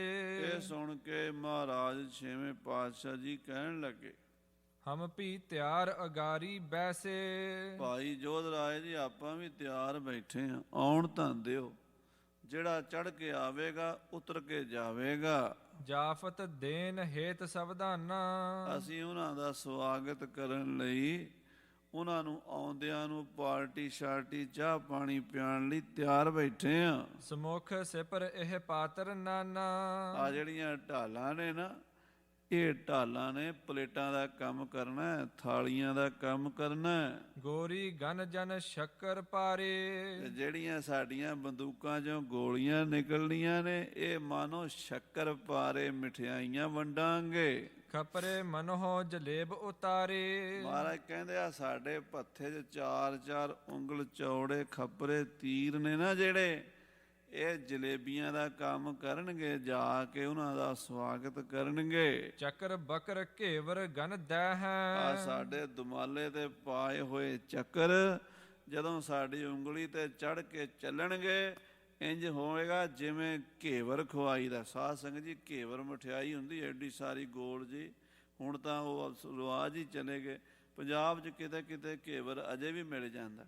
ਮਹਾਰਾਜ ਕਹਿੰਦੇ, ਜਦੋਂ ਸਾਡੇ ਦਮਾਲਿਆਂ ਦੇ ਚੱਕਰ ਛੂ ਛੂ ਕਰਦੇ ਜਾਣਗੇ ਨਾ, ਉਹ ਸਮਝੋ ਉਹਨਾਂ ਦੁਸ਼ਮਣਾਂ ਨੂੰ ਘੇਵਰ ਖਵਾਵਾਂਗੇ। ਬੜੇ ਸੁਹਾਰ ਕਿਰਪਾਨ ਖੁਆ ਹੈ। ਤੇ ਆ ਜਿਹੜੀਆਂ ਤਲਵਾਰਾਂ ਗੋਲੀਏ ਨੇ ਨਾ, ਇਹ ਉਹਨਾਂ ਦੇ ਗਲ 'ਚ ਹਾਰ ਪਾਣਗੀਆਂ, ਭਾ ਉਹਨਾਂ ਦੇ ਸਿਰ ਵੱਢਣਗੀਆਂ। ਕਹਿ ਵਿਦਿਆ ਜਬ ਹੀ ਹੈ ਲਿਆਇਓ। ਮਹਾਰਾਜ ਸੱਚੇ ਪਾਤਸ਼ਾਹ ਜੀ ਦੇ ਕੋਲ ਹੀ ਬੈਠੇ ਬਾਬਾ ਬਿਧੀ ਚੰਦ ਜੀ ਕਹਿਣ ਲੱਗੇ, ਸੱਚੇ ਪਾਤਸ਼ਾਹ, ਜਦੋਂ ਮੈਂ ਦੂਜਾ ਘੋੜਾ ਲੈ ਕੇ ਆਇਆ, ਤਬ ਕੇ ਤਿਆਰ ਚਹਿਤ ਹੈ ਧਿਆਇਓ। ਇਹ ਉਦੋਂ ਦੀ ਤਿਆਰੀ ਹੋ ਰਹੀ, ਉਸੇ ਵੇਲੇ ਹੀ ਤਿਆਰੀ ਹੋ ਗਈ ਸੀ। ਮੈਂ ਦੱਸ ਜੋ ਆਇਆ ਸੀ ਵੀ ਗੁਰੂ ਸਾਹਿਬ ਦਾ ਮੈਂ ਸਿੱਖ ਹਾਂ, ਬਿਧੀ ਚੰਦ ਮੇਰਾ ਨਾਮ ਹੈ। ਘੋੜਾ ਪਹਿਲਾਂ ਮੈਂ ਲੈ ਗਿਆ ਸੀ, ਦੂਜਾ ਵੀ ਮੈਂ ਲੈ ਚੱਲਿਆ। ਇਸ ਕਰਕੇ ਮਹਾਰਾਜ ਜੀ ਕਿ ਦੁਸ਼ਮਣ ਦੀ ਫੌਜ ਨੂੰ ਬੜੀ ਅੱਗ ਲੱਗੀ ਹੈ। ਸ਼ਾਹਜਹਾਨ ਬਾਦਸ਼ਾਹ ਨੇ ਫੌਜਾਂ ਭੇਜੀਆਂ ਨੇ। ਨਹਿ ਬਿਲ ਮਹਿ ਰਿਪ ਆਵਨ ਮਾਹੀ। ਤੇ ਮਹਾਰਾਜ ਦੁਸ਼ਮਣ ਦੇ ਆਉਣ 'ਚ ਦੇਰੀ ਹੋ ਹੀ ਨਹੀਂ ਸਕਦੀ। ਉਹਨਾਂ ਨੇ ਦੇਰੀ ਕਿਉਂ ਕਰਨੀ ਹੈ? ਉਹਨਾਂ ਦੀ ਮੈਂ ਨੱਕ ਵੱਢ ਕੇ ਆਇਆ, ਉਹਦਾ ਬੜੀ ਛੇਤੀ ਨਾਲ, ਬੜੀ ਕਾਹਲੀ ਨਾਲ ਆਉਣਗੇ। ਆਵਹਿ ਸ਼ਾਹੋ ਕੇ ਲਸ਼ਕਰ ਤਾਹੀ। ਲੱਗਦਾ ਬਾਦਸ਼ਾਹ ਖੁਦ ਆਵੇਗਾ ਜਾਂ ਉਹਦੀਆਂ ਫੌਜਾਂ ਦੇ ਜਰਨਲ ਕਰਨਲ ਵੱਡੇ ਵੱਡੇ ਆਉਣਗੇ। ਮਗ ਮਹਿ ਨਹਿ ਸੁਧ ਹੈ ਅਬ ਕਹਾਂ। ਪਰ ਹੁਣ ਇਹ ਨਹੀਂ ਪਤਾ ਵੀ ਕਿੱਥੇ ਕੁ ਪਹੁੰਚ ਗਈ ਹੈ ਫੌਜ, ਕਿੰਨੀ ਕੁ ਦੂਰ ਹੈ। ਬਿਨਾ ਬਿਲਮ ਪਹੁੰਚੇ ਗਏ ਇਹਾਂ। ਬਿਨਾਂ ਦੇਰੀ ਦੇ ਇੱਥੇ ਪਹੁੰਚਣਗੇ। ਉਹਨਾਂ ਨੇ ਆਉਣਾ ਸਾਡੇ ਕੋਲ ਹੀ ਹੈ ਜੰਗ ਕਰਨ ਲਈ। ਸ੍ਰੀ ਹਰਿ ਗੋਬਿੰਦ ਦ੍ਰਿਸ਼ਟ ਚਲਾਏ। ਤਾਂ ਗੁਰੂ ਹਰਗੋਬਿੰਦ ਸਾਹਿਬ ਅੰਤਰਜਾਮੀ ਸਤਿਗੁਰੂ ਜੀ ਨੇ ਆਪਣੇ ਕੋਲ ਬੈਠੇ ਸਿੱਖਾਂ ਤੇ ਨਿਗਾਹ ਪਾਈ ਹੈ। ਬਹਿਲੋ ਕੋ ਬੂਝਤ ਬਿਖਸਾਏ। ਤੇ ਹੱਸ ਕੇ ਭਾਈ ਬਹਿਲੋ ਨੂੰ ਕਹਿਣ ਲੱਗੇ, ਭੂਤ ਪ੍ਰੇਤ ਚਾਰੋਂ ਦਿਸ਼ ਕੇਰੇ। ਭਾਈ ਸਾਹਿਬ ਜੀ, ਸਾਡੇ ਪਿਤਾ ਗੁਰੂ ਅਰਜਨ ਦੇਵ ਜੀ ਨੇ ਉੱਤਰ ਦੱਖਣ ਪੂਰਬ ਪੱਛਮ ਚਾਰਾਂ ਦਿਸ਼ਾ ਦੇ ਭੂਤ ਪ੍ਰੇਤ ਜਿੰਨੇ ਵੀ ਸਨ, ਸ੍ਰੀ ਗੁਰ ਬਸੀ ਕਰੇ ਸਭ ਤੇਰੇ। ਸਤਿਗੁਰੂ ਅਰਜਨ ਦੇਵ ਜੀ ਨੇ ਤੁਹਾਡੇ ਵਸ ਕਰਤੇ ਸੀ। ਬਾਬਾ ਜੀ, ਤੁਸੀਂ ਭੂਤਾਂ ਦੇ ਸਰਦਾਰ ਹੋ, ਤੁਹਾਨੂੰ ਭੂਤਾਂ ਦੀ ਜਥੇਦਾਰੀ ਦਿੱਤੀ ਗੁਰੂ ਸਾਹਿਬ ਜੀ ਨੇ। ਭੂਤ ਪ੍ਰੇਤ ਤੁਹਾਡੇ ਪਹਿਰੇ 'ਚ ਚੱਲਦੇ ਹਨ। ਤਿਨ ਤੇ ਸੁਧ ਮੰਗਵਾਏ ਸੁਨਾਵਹੋ। ਭਾਈ ਬਹਿਲੋ ਜੀ, ਆਪਣਾ ਕੋਈ ਭੂਤ ਪ੍ਰੇਤ ਭੇਜ ਕੇ ਖਬਰ ਮੰਗਾ ਲਓ ਖਾਂ ਵੀ ਕਿੰਨੀ ਕੁ ਫੌਜ ਆ ਰਹੀ ਹੈ। ਜਹ ਲਸ਼ਕਰ ਅਬ ਤਹਾਂ ਬਤਾਵਹੋ। ਦੱਸੋ ਕਿੱਥੇ ਕੁ ਫੌਜ ਪਹੁੰਚੀ ਹੈ ਤੇ ਕਿੰਨੀ ਕੁ ਦੇਰ 'ਚ ਇੱਥੇ ਪਹੁੰਚੇਗੀ। ਸੁਨ ਬਹਿਲੋ ਇੱਕ ਪ੍ਰੇਤ ਧਵਾਇਓ। ਭਾਈ ਬਹਿਲੋ ਜੀ, ਗੁਰੂ ਸਾਹਿਬ ਦਾ ਹੁਕਮ ਪਾ ਕੇ ਇੱਕ ਪ੍ਰੇਤ ਭੇਜ ਦਿੱਤਾ। ਮਨ ਸਮ ਬੇਗ ਕਰਤ ਸੁਧ ਲਿਆਇਓ। ਤੇ ਪ੍ਰੇਤ ਨੂੰ ਕਿਹੜਾ ਜਾਣ ਤੇ ਦੇਰ ਲੱਗਦੀ ਹੈ, ਜਿਵੇਂ ਮਨ ਜਾਂਦਾ ਇਵੇਂ ਪ੍ਰੇਤ ਜਾਂਦਾ। ਕਿਉਂਕਿ ਇਹ ਜਿਹੜੀਆਂ ਰੂਹਾਂ ਹੁੰਦੀਆਂ ਨੇ, ਇਹ ਬੜੀ ਤੇਜ਼ੀ ਨਾਲ ਜਾ ਸਕਦੀਆਂ ਨੇ, ਆ ਸਕਦੀਆਂ ਨੇ, ਵੱਖਰੀ ਵੱਖਰੀ ਇਹਨਾਂ ਦੀ ਅਵਸਥਾ ਹੁੰਦੀ ਹੈ। ਕਈ ਕੋਟ ਭੂਤ ਪ੍ਰੇਤ ਸ਼ੂਕਰ ਮਿਰਗਾਜ, ਕਈ ਕਰੋੜਾਂ ਹੀ ਨੇ। ਤੋ ਇੱਕ ਪ੍ਰੇਤ ਬੜੀ ਛੇਤੀ ਨਾਲ ਖਬਰ ਲੈ ਕੇ ਆਇਆ ਹੈ। ਬਾਤ ਨ ਕਰਤ ਤਹਾਂ ਤਬ ਕਹਿਓ। ਤੇ ਉਹਨੇ ਆ ਕੇ ਗੱਲਾਂ ਬਾਤਾਂ ਕਰਦੇ ਨੂੰ ਦੱਸ ਵੀ ਦਿੱਤਾ। ਪ੍ਰਭ ਜੀ ਸਲਤਾ ਤਟ ਅਬ ਲਹਿਓ। ਭਾਈ ਬਹਿਲੋ ਜੀ ਗੁਰੂ ਸਾਹਿਬ ਨੂੰ ਦੱਸਦੇ, ਮਹਾਰਾਜ ਮੈਂ ਖਬਰ ਮੰਗਾ ਲਈ ਹੈ। ਬਾਦਸ਼ਾਹ ਦੀਆਂ ਫੌਜਾਂ ਲਲਾ ਬੇਗ ਦੇ ਨਾਲ 35,000 ਲਗਭਗ ਫੌਜ ਦਰਿਆ ਸਤਲੁਜ ਬਿਆਸਾ ਦਾ ਜਿਹੜਾ ਪੱਤਣ ਹੈ, ਹਰੀ ਕਾ ਪੱਤਣ, ਉਥੋਂ ਪਾਰ ਹੋ ਰਹੀ ਹੈ। ਸਾਰੇ ਦਿਵਸ ਚਲੇ ਹੀ ਆਏ। ਸਾਰਾ ਦਿਨ ਲਾਹੌਰ ਤੋਂ ਤੁਰਦੇ ਹੀ ਆਏ ਨੇ, ਰਸਤੇ 'ਚ ਰੁਕੇ ਨਹੀਂ ਕਿਤੇ। ਨਿਸਾ ਪਰੀ ਬਹੁ ਤਹਾਂ ਥਿਰਾਏ। ਰਾਤ ਪਈ ਤੇ ਉੱਥੇ ਦਰਿਆ ਪਾਰ ਕਰਕੇ ਘੜੀ ਰੁਕੇ ਨੇ। ਕੇਤਕ ਪਾਰ ਉਰਾਰ ਕਿਤੇਕ। ਕਈ ਪਰਲੇ ਪਾਸੇ ਜੇ ਮਾਝੇ ਵਾਲੇ ਪਾਸੇ ਬੈਠੇ ਨੇ ਤੇ ਕਈ ਉਰਲੇ ਮਾਲਵੇ ਦੇ ਇਲਾਕੇ 'ਚ ਆ ਗਏ ਨੇ। ਕੇਤਕ ਨੌਕਾ ਚੜੇ ਅਨੇਕ। ਤੇ ਕਈ ਅਜੇ ਕਿਸ਼ਤੀਆਂ ਦੇ ਵਿੱਚ ਹੌਲੇ ਹੌਲੇ ਉਰਾਂ ਆ ਰਹੇ ਨੇ। ਥਕਤ ਥਿਰੇ ਕੋ ਸੁਪਤ ਪਰੇ ਹੈ। ਕਈ ਤੇ ਥੱਕ ਕੇ ਦਰਿਆ ਦੇ ਕੰਢੇ ਤੇ ਹੀ ਲੰਮੇ ਪੈ ਗਏ ਨੇ। ਕੋ ਸ਼ਰਾਬ ਕਰ ਪਾਨ ਗਿਰੇ ਹੈ। ਤੇ ਕਈ ਠੰਡ ਤੋਂ ਬਚਣ ਦੇ ਮਾਰੇ ਸ਼ਰਾਬ ਪੀ ਬੈਠੇ ਨੇ, ਉਹ ਸ਼ਰਾਬ ਦੇ ਨਸ਼ੇ ਵਿੱਚ ਹੀ ਡਿੱਗ ਪਏ ਨੇ। ਕਿਤਕ ਮਿਲੇ ਬਹੁ ਪਾਵਕ ਜਾਰੀ। ਤੇ ਕਈਆਂ ਨੇ ਇਕੱਠੇ ਹੋ ਕੇ ਲੱਕੜਾਂ ਇਕੱਠੀਆਂ ਕਰਕੇ ਅੱਗ ਬਾਲੀ ਹੋਈ ਹੈ ਤੇ ਅੱਗ ਸੇਕ ਰਹੇ ਨੇ। ਲੱਗਿਓ ਸੀਤ ਬਹੁ ਕੰਪਾ ਧਾਰੀ। ਕਿਉਂਕਿ ਦਰਿਆ ਪਾਰ ਕੀਤਾ ਹੈ ਤੇ ਠੰਡ ਦੇ ਨਾਲ ਹੱਥ ਉਹਨਾਂ ਦੇ ਠਰ ਗਏ ਨੇ, ਠੰਡ ਬਹੁਤ ਜ਼ਿਆਦਾ ਹੈ। ਕਰ ਪਗ ਸੁਨ ਭਏ ਜਿਨ ਕੇਰੇ। ਮਹਾਰਾਜ ਹੱਥ ਵੀ ਸੁੰਨ ਹੋ ਗਏ ਨੇ, ਪੈਰ ਵੀ ਸੁੰਨ, ਤੁਰਿਆ ਨਹੀਂ ਜਾਂਦਾ ਹੁਣ ਉਹਨਾਂ ਕੋਲੋਂ। ਸਲਤਾ ਤਟ ਕਰ ਸੀਤ ਕਨੇਰੇ। ਦੋ ਨਦੀਆਂ ਦਾ ਸੰਗਮ ਜਿੱਥੇ ਹਰੀ ਕਾ ਪੱਤਣ ਹੈ, ਉਹਦੇ ਕਰਕੇ ਦਰਿਆਵਾਂ ਦਾ ਪਾਣੀ, ਸਾਰੀ ਹਵਾ ਵੀ, ਵਾਤਾਵਰਨ ਠੰਡੀ, ਉੱਥੇ ਬਹੁਤ ਠੰਡ ਪੈ ਰਹੀ ਹੈ। ਸੁਨ ਭਾਈ ਬਹਿਲੋ ਤੇ ਬੈਨ। ਸੁਣ ਭਾਈ ਬਹਿਲੋ ਤੇ ਬੈਣ। ਭਾਈ ਬਹਿਲੋ ਦੇ ਬਚਨ ਸੁਣ ਕੇ ਪਰੀ ਨਦੀ ਤਟ ਸਗਰੀ ਸੈਨ। ਮਹਾਰਾਜ ਜਾਣ ਗਏ ਵੀ ਸਾਰੀ ਫੌਜ ਦਰਿਆ ਬਿਆਸਾ ਸਤਲੁਜ ਦੇ ਕੰਢੇ ਤੇ ਹਰੀ ਕੇ ਪੱਤਣ ਉਰਲੇ ਪਰਲੇ ਪਾਸੇ ਪਈ ਹੈ। ਜੋਧ ਆਦ ਸਭ ਅਚਰਜ ਬਨਾਇਓ। ਸਾਰੇ ਬੜੇ ਹੈਰਾਨ ਹੋਏ। ਭਾਈ ਜੋਧ ਰਾਏ ਵੀ ਇਹਨੂੰ ਕਿਵੇਂ ਪਤਾ ਲੱਗ ਜਾਂਦਾ ਭਾਈ ਬਹਿਲੋ ਨੂੰ। ਸ੍ਰੀ ਹਰਿ ਗੋਬਿੰਦ ਬਹੁਰ ਬਖਾਨਿਓ। ਗੁਰੂ ਹਰਗੋਬਿੰਦ ਸਾਹਿਬ ਜੀ ਕਹਿਣ ਲੱਗੇ, ਅਬ ਤੂੰ ਪ੍ਰੇਤ ਪਠਾਵੋ ਕੋਈ। ਮਹਾਰਾਜ ਕਹਿੰਦੇ ਹੁਣ ਦੁਬਾਰਾ ਕੋਈ ਪ੍ਰੇਤ ਭੇਜ ਦੇ। ਮਿਲਿਓ ਰਹਿ ਤਿਸ ਲਸ਼ਕਰ ਸੋਈ। ਉਹਨੂੰ ਕਹੋ ਵੀ ਉੱਥੇ ਹੀ ਰਵੇ ਤੇ ਫੌਜ ਦੀਆਂ ਖਬਰਾਂ ਸਾਨੂੰ ਭੇਜੀ ਜਾਵੇ। ਜਬ ਹੋਏ ਕੂਚ ਬਤਾਵਹਿ ਆਏ। ਜਦੋਂ ਉੱਥੋਂ ਫੌਜਾਂ ਤੁਰਨਗੀਆਂ ਸਾਨੂੰ ਦੱਸ ਦੇਵੇ ਆ ਕੇ ਵੀ ਤੁਰ ਪਈਆਂ ਨੇ। ਬਨ ਸਵਧਾਨ ਰਹਿ ਸਮਦਾਏ। ਤੇ ਉਹਨੂੰ ਪ੍ਰੇਤ ਜਿਹੜਾ ਵੀ ਭੇਜਣਾ ਉਹਨੂੰ ਸਾਵਧਾਨ ਰੱਖਣਾ, ਵੀ ਪੂਰਾ ਖਿਆਲ ਰੱਖੇ ਤੇ ਖਬਰਾਂ ਦੇਵੇ ਸਾਨੂੰ। ਡੇਢ ਕੋ ਜਾਮ ਜਾਮਨੀ ਗਈ। ਡੇਢ ਕੁ ਪਹਿਰ ਰਾਤ ਏਦਾਂ ਦੀਆਂ ਗੱਲਾਂ ਕਰਦਿਆਂ ਹੋ ਗਈ। ਰਾਤ ਦੇ 11 ਕੁ ਵੱਜ ਗਏ। ਇਹ ਬਾਤੈ ਸਤਿਗੁਰ ਸਭ ਕਈ। ਰਾਤ ਦੇ 10-11 ਵਜੇ ਤਾਈਂ ਗੁਰੂ ਸਾਹਿਬ ਇਹ ਸਾਰੀਆਂ ਗੱਲਾਂ ਕਰ ਚੁੱਕੇ। ਕਰ ਨਿਸ਼ਚੈ ਪੁਨ ਪੌੜ ਭਰਿਅੰਕ। ਫਿਰ ਨਿਸ਼ਚਾ ਕਰਕੇ ਵੀ ਸਵੇਰ ਫੌਜ ਆਵੇਗੀ, ਕੱਲ ਨੂੰ ਜੰਗ ਹੋਵੇਗਾ ਮਹਾਰਾਜ ਬੜੇ ਆਰਾਮ ਨਾਲ ਆਪਣੇ ਪਲੰਗ ਤੇ ਬਿਰਾਜਮਾਨ ਹੋ ਗਏ ਵੀ ਕੁਝ ਘੜੀਆਂ ਆਰਾਮ ਕਰ ਲਈਏ, ਸਾਰਾ ਦਿਨ ਕੱਲ ਯੁੱਧ ਕਰਨਾ ਹੈ। ਸੁਖ ਸੋ ਸੁਪਤੇ ਬਿਨਾ ਅਤੰਕ, ਬਿਨਾਂ ਡਰ ਦੇ ਸਤਿਗੁਰੂ ਨਿਸ਼ਚਿੰਤ ਹੋ ਕੇ ਸੁੱਖ ਨਾਲ ਸੁੱਤੇ ਹਨ। ਨਿਜ ਨਿਜ ਡੇਰੇ ਸਭ ਚੱਲ ਗਏ, ਤੇ ਮਹਾਰਾਜ ਦੀਆਂ ਫੌਜਾਂ ਵੀ ਆਪੋ ਆਪਣੇ ਥਾਂ ਤੇ ਚਲੀਆਂ ਗਈਆਂ।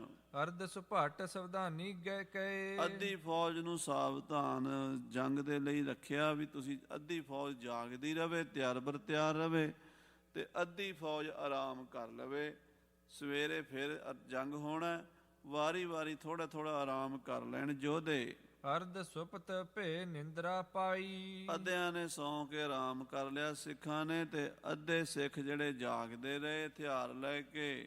ਜਾਗੇ ਪ੍ਰਭ ਪ੍ਰਭਾਤ ਹੋਏ ਆਈ, ਜਦੋਂ ਸਵੇਰ ਹੋਈ ਤੇ ਮਹਾਰਾਜ ਸੱਚੇ ਪਾਤਸ਼ਾਹ ਜੀ ਅੰਮ੍ਰਿਤ ਵੇਲੇ ਉੱਠੇ। ਸੌਚ ਇਸ਼ਨਾਨ ਆਦ ਸਭ ਕੀਨ, ਅੰਮ੍ਰਿਤ ਵੇਲੇ ਸੌਚ ਇਸ਼ਨਾਨ ਕਰਕੇ ਸੁਨ ਕਰ ਆਸਾ ਵਾਰ ਪ੍ਰਬੀਨ, ਤੇ ਆਸਾ ਦੀ ਵਾਰ ਦਾ ਕੀਰਤਨ ਵੀ ਸੁਣ ਲਿਆ।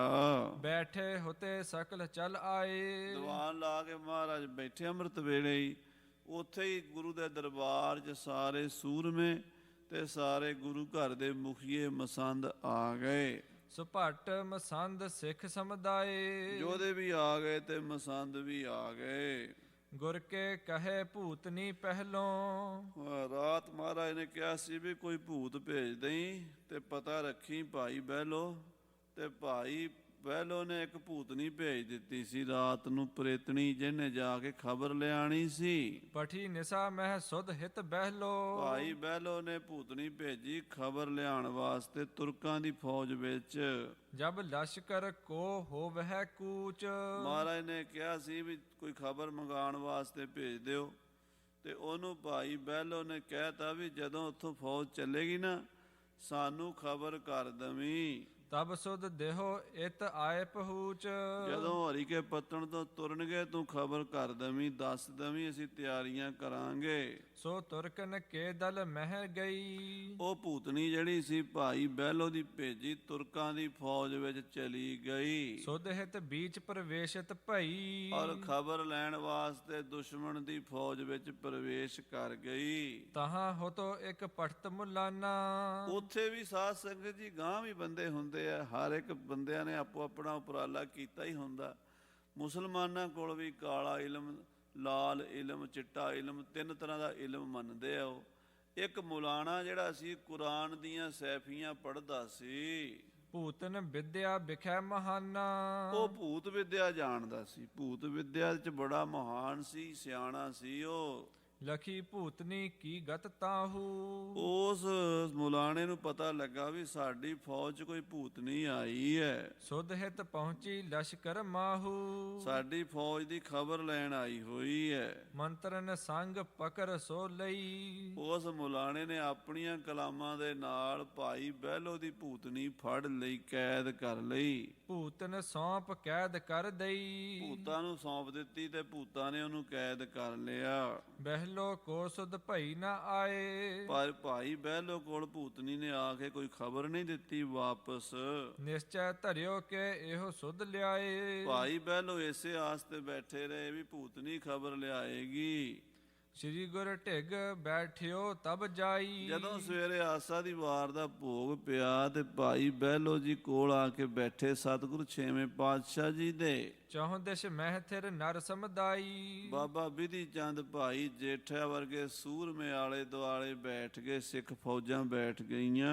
ਸਾਦਰ ਨਿਕਟ ਬਿਠਾਇਓ ਜਬੈ, ਜਦੋਂ ਸਤਕਾਰ ਦੇ ਨਾਲ ਕੋਲ ਬਿਠਾਇਆ ਭਾਈ ਬਹਿਲੋ ਨੂੰ 6ਵੇਂ ਪਾਤਸ਼ਾਹ ਨੇ ਪੁੱਛਿਆ।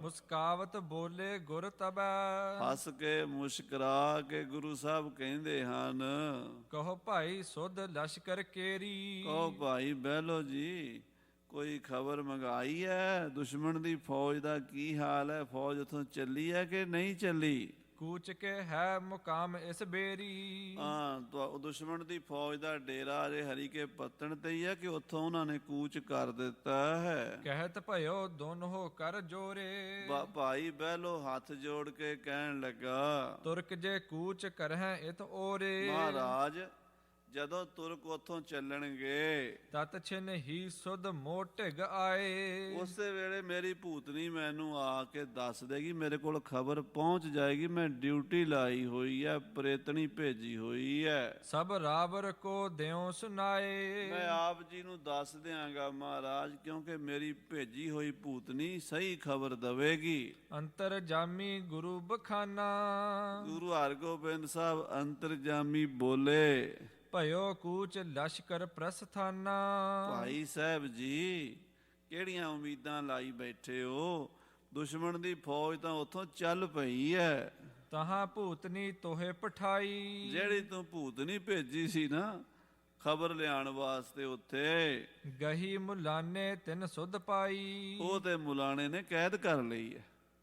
ਉਹਨੂੰ ਪਤਾ ਲੱਗ ਗਿਆ ਦੁਸ਼ਮਣ ਦੇ, ਜਿਹੜਾ ਫੌਜ ਦੇ ਵਿੱਚ ਮੁਲਾਣਾ ਹੈ, ਸਿਆਣਾ ਹੈ, ਉਹਨੇ ਆਪਣੀ ਵਿੱਦਿਆ ਨਾਲ ਜਾਣ ਲਿਆ ਵੀ ਇੱਥੇ ਕੋਈ ਭੂਤ ਪ੍ਰੇਤ ਆਏ ਹੋਏ ਨੇ। ਉਹਨੇ ਆਪਣੇ ਭੂਤ ਪ੍ਰੇਤਾਂ ਨੂੰ ਕਰਕੇ ਤੇ ਤੇਰੀ ਭੂਤਨੀ ਕੈਦ ਕਰ ਲਈ ਹੈ। ਫੌਜ ਉੱਥੋਂ ਚੱਲ ਪਈ ਹੈ। ਤਿਸ ਕੋ ਅਬ ਤਜ ਦੇਹੋ ਪਰਵਾਸਾ। ਭਾਈ ਬਹਿਲੋ, ਹੁਣ ਉਸ ਭੂਤਨੀ ਦਾ ਭਰੋਸਾ ਛੱਡ ਦੇ। ਉਹਨੇ ਨਹੀਂ ਖਬਰ ਦੇਣੀ ਆ ਕੇ, ਉਹ ਤਾਂ ਵਿਚਾਰੀ ਕੈਦ ਹੋ ਗਈ ਹੈ, ਫਸ ਗਈ ਹੈ ਮੁਲਾਣੇ ਦੇ ਚੱਕਰ ਵਿੱਚ। ਸੋ ਨਹਿ ਛੂਟ ਹੈ ਕਰਸ ਬਿਨਾਸਾ। ਉਹ ਤੇ ਭੂਤਨੀ ਉਹਦੇ ਕਾਬੂ ਆ ਗਈ, ਉਹ ਨਹੀਂ ਛੁੱਟਣੀ ਹੁਣ। ਸੁਨ ਗੁਰ ਬਦਨ ਸਕਲ ਬਿਸਮਾਏ। ਆਖੋ ਸਤਨਾਮ ਸ੍ਰੀ ਵਾਹਿਗੁਰੂ। ਗੁਰੂ ਹਰਗੋਬਿੰਦ ਸਾਹਿਬ ਦੇ ਬਚਨ ਸੁਣ ਕੇ ਸਾਰੇ ਹੈਰਾਨ ਹੋ ਗਏ ਤੇ ਮਹਾਰਾਜ ਨੇ ਦੱਸ ਦਿੱਤਾ। ਕੀ ਦੱਸਿਆ? ਵੀ ਭਾਈ ਬਹਿਲੋ ਜੀ, ਗੁਰੂ ਨਾਨਕ ਦੀ ਗੱਦੀ ਇੰਨੀ ਉੱਚੀ ਹੈ, ਇਹਨਾਂ ਨੂੰ ਭੂਤਾਂ ਪ੍ਰੇਤਾਂ ਦੀ ਵਿੱਦਿਆ ਦੀ ਕੋਈ ਲੋੜ ਨਹੀਂ ਹੈ। ਭੂਤ ਪ੍ਰੇਤ ਇਹਨਾਂ ਦਾ ਕੋਈ ਸਵਾਰ ਨਹੀਂ ਸਕਦੇ, ਕੁਝ ਵਿਗਾੜ ਵੀ ਨਹੀਂ ਸਕਦੇ। ਇਹ ਜਿਹੜੀਆਂ ਭੂਤਾਂ ਪ੍ਰੇਤਾਂ ਵਾਲੀਆਂ ਖੇਡਾਂ ਨੇ ਬੜੀਆਂ ਨੀਵੀਆਂ ਨੇ, ਥੱਲੇ ਲੋ ਲੈਵਲ ਦੀਆਂ ਗੱਲਾਂ ਨੇ। ਜਿਹੜੀ ਨਾਮ ਬਾਣੀ ਸੇਵਾ ਸਿਮਰਨ ਜਪ ਤਪ ਦੀ ਪਰਮੇਸ਼ਰ ਦੀ ਬਖਸ਼ਿਸ਼ ਦੀਆਂ ਗੱਲਾਂ ਨੇ, ਉਹ ਬੜੇ ਉੱਪਰ ਦੀਆਂ ਗੱਲਾਂ ਨੇ। ਉਹਨਾਂ ਨੂੰ ਭੂਤਾਂ ਪ੍ਰੇਤਾਂ ਦੀ, ਇਹਨਾਂ ਚੀਜ਼ਾਂ ਦੀ ਲੋੜ ਨਹੀਂ ਹੁੰਦੀ। ਮਹਾਰਾਜ ਕਹਿੰਦੇ ਤੇਰੀ ਭੂਤਨੀ ਤਾਂ ਉੱਥੇ ਕੈਦ ਹੋ ਗਈ ਹੈ, ਬਾਕੀ ਖਬਰ ਸਾਨੂੰ ਭੂਤਾਂ ਨੇ ਥੋੜ੍ਹਾ ਦੇਣੀ ਹੈ।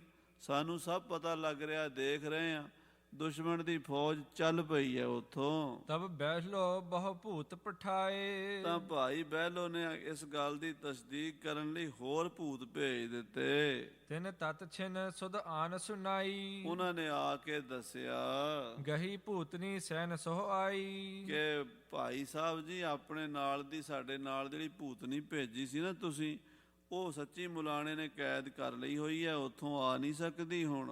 ਸਭ ਨੇ ਸੁਨਿਓ ਮਨ ਮੈਂ ਸੁਖ ਪਾਏ। ਸਾਰਿਆਂ ਨੇ ਸੁਣਿਆ ਵੀ ਮਹਾਰਾਜ ਸਾਹਿਬ ਦੇ ਫੌਜਾਂ ਉਧਰੋਂ ਵੀ ਤਿਆਰ ਨੇ, ਇਧਰੋਂ ਵੀ ਤਿਆਰ ਨੇ। ਧੰਨ ਧੰਨ ਸਤ ਗੁਰੂ ਅਲਾਏ। ਧੰਨ ਗੁਰੂ ਹਰਗੋਬਿੰਦ ਸਾਹਿਬ, ਧੰਨ ਗੁਰੂ ਹਰਗੋਬਿੰਦ ਸਾਹਿਬ। ਇਸ ਤਰ੍ਹਾਂ ਸਾਰੇ ਕਰਦੇ ਆ। ਸੋ ਸਾਧ ਸੰਗਤ ਜੀ, ਹੁਣ ਦੁਸ਼ਮਣ ਫੌਜ ਵੱਲੋਂ ਹਸਨ ਖਾਂ ਦੂਤ ਆਵੇਗਾ, ਗੁਰੂ ਸਾਹਿਬ ਨਾਲ ਗੱਲਬਾਤ ਕਰੇਗਾ, ਫਿਰ ਜੰਗ ਦੀ ਤਿਆਰੀ ਹੋਵੇਗੀ।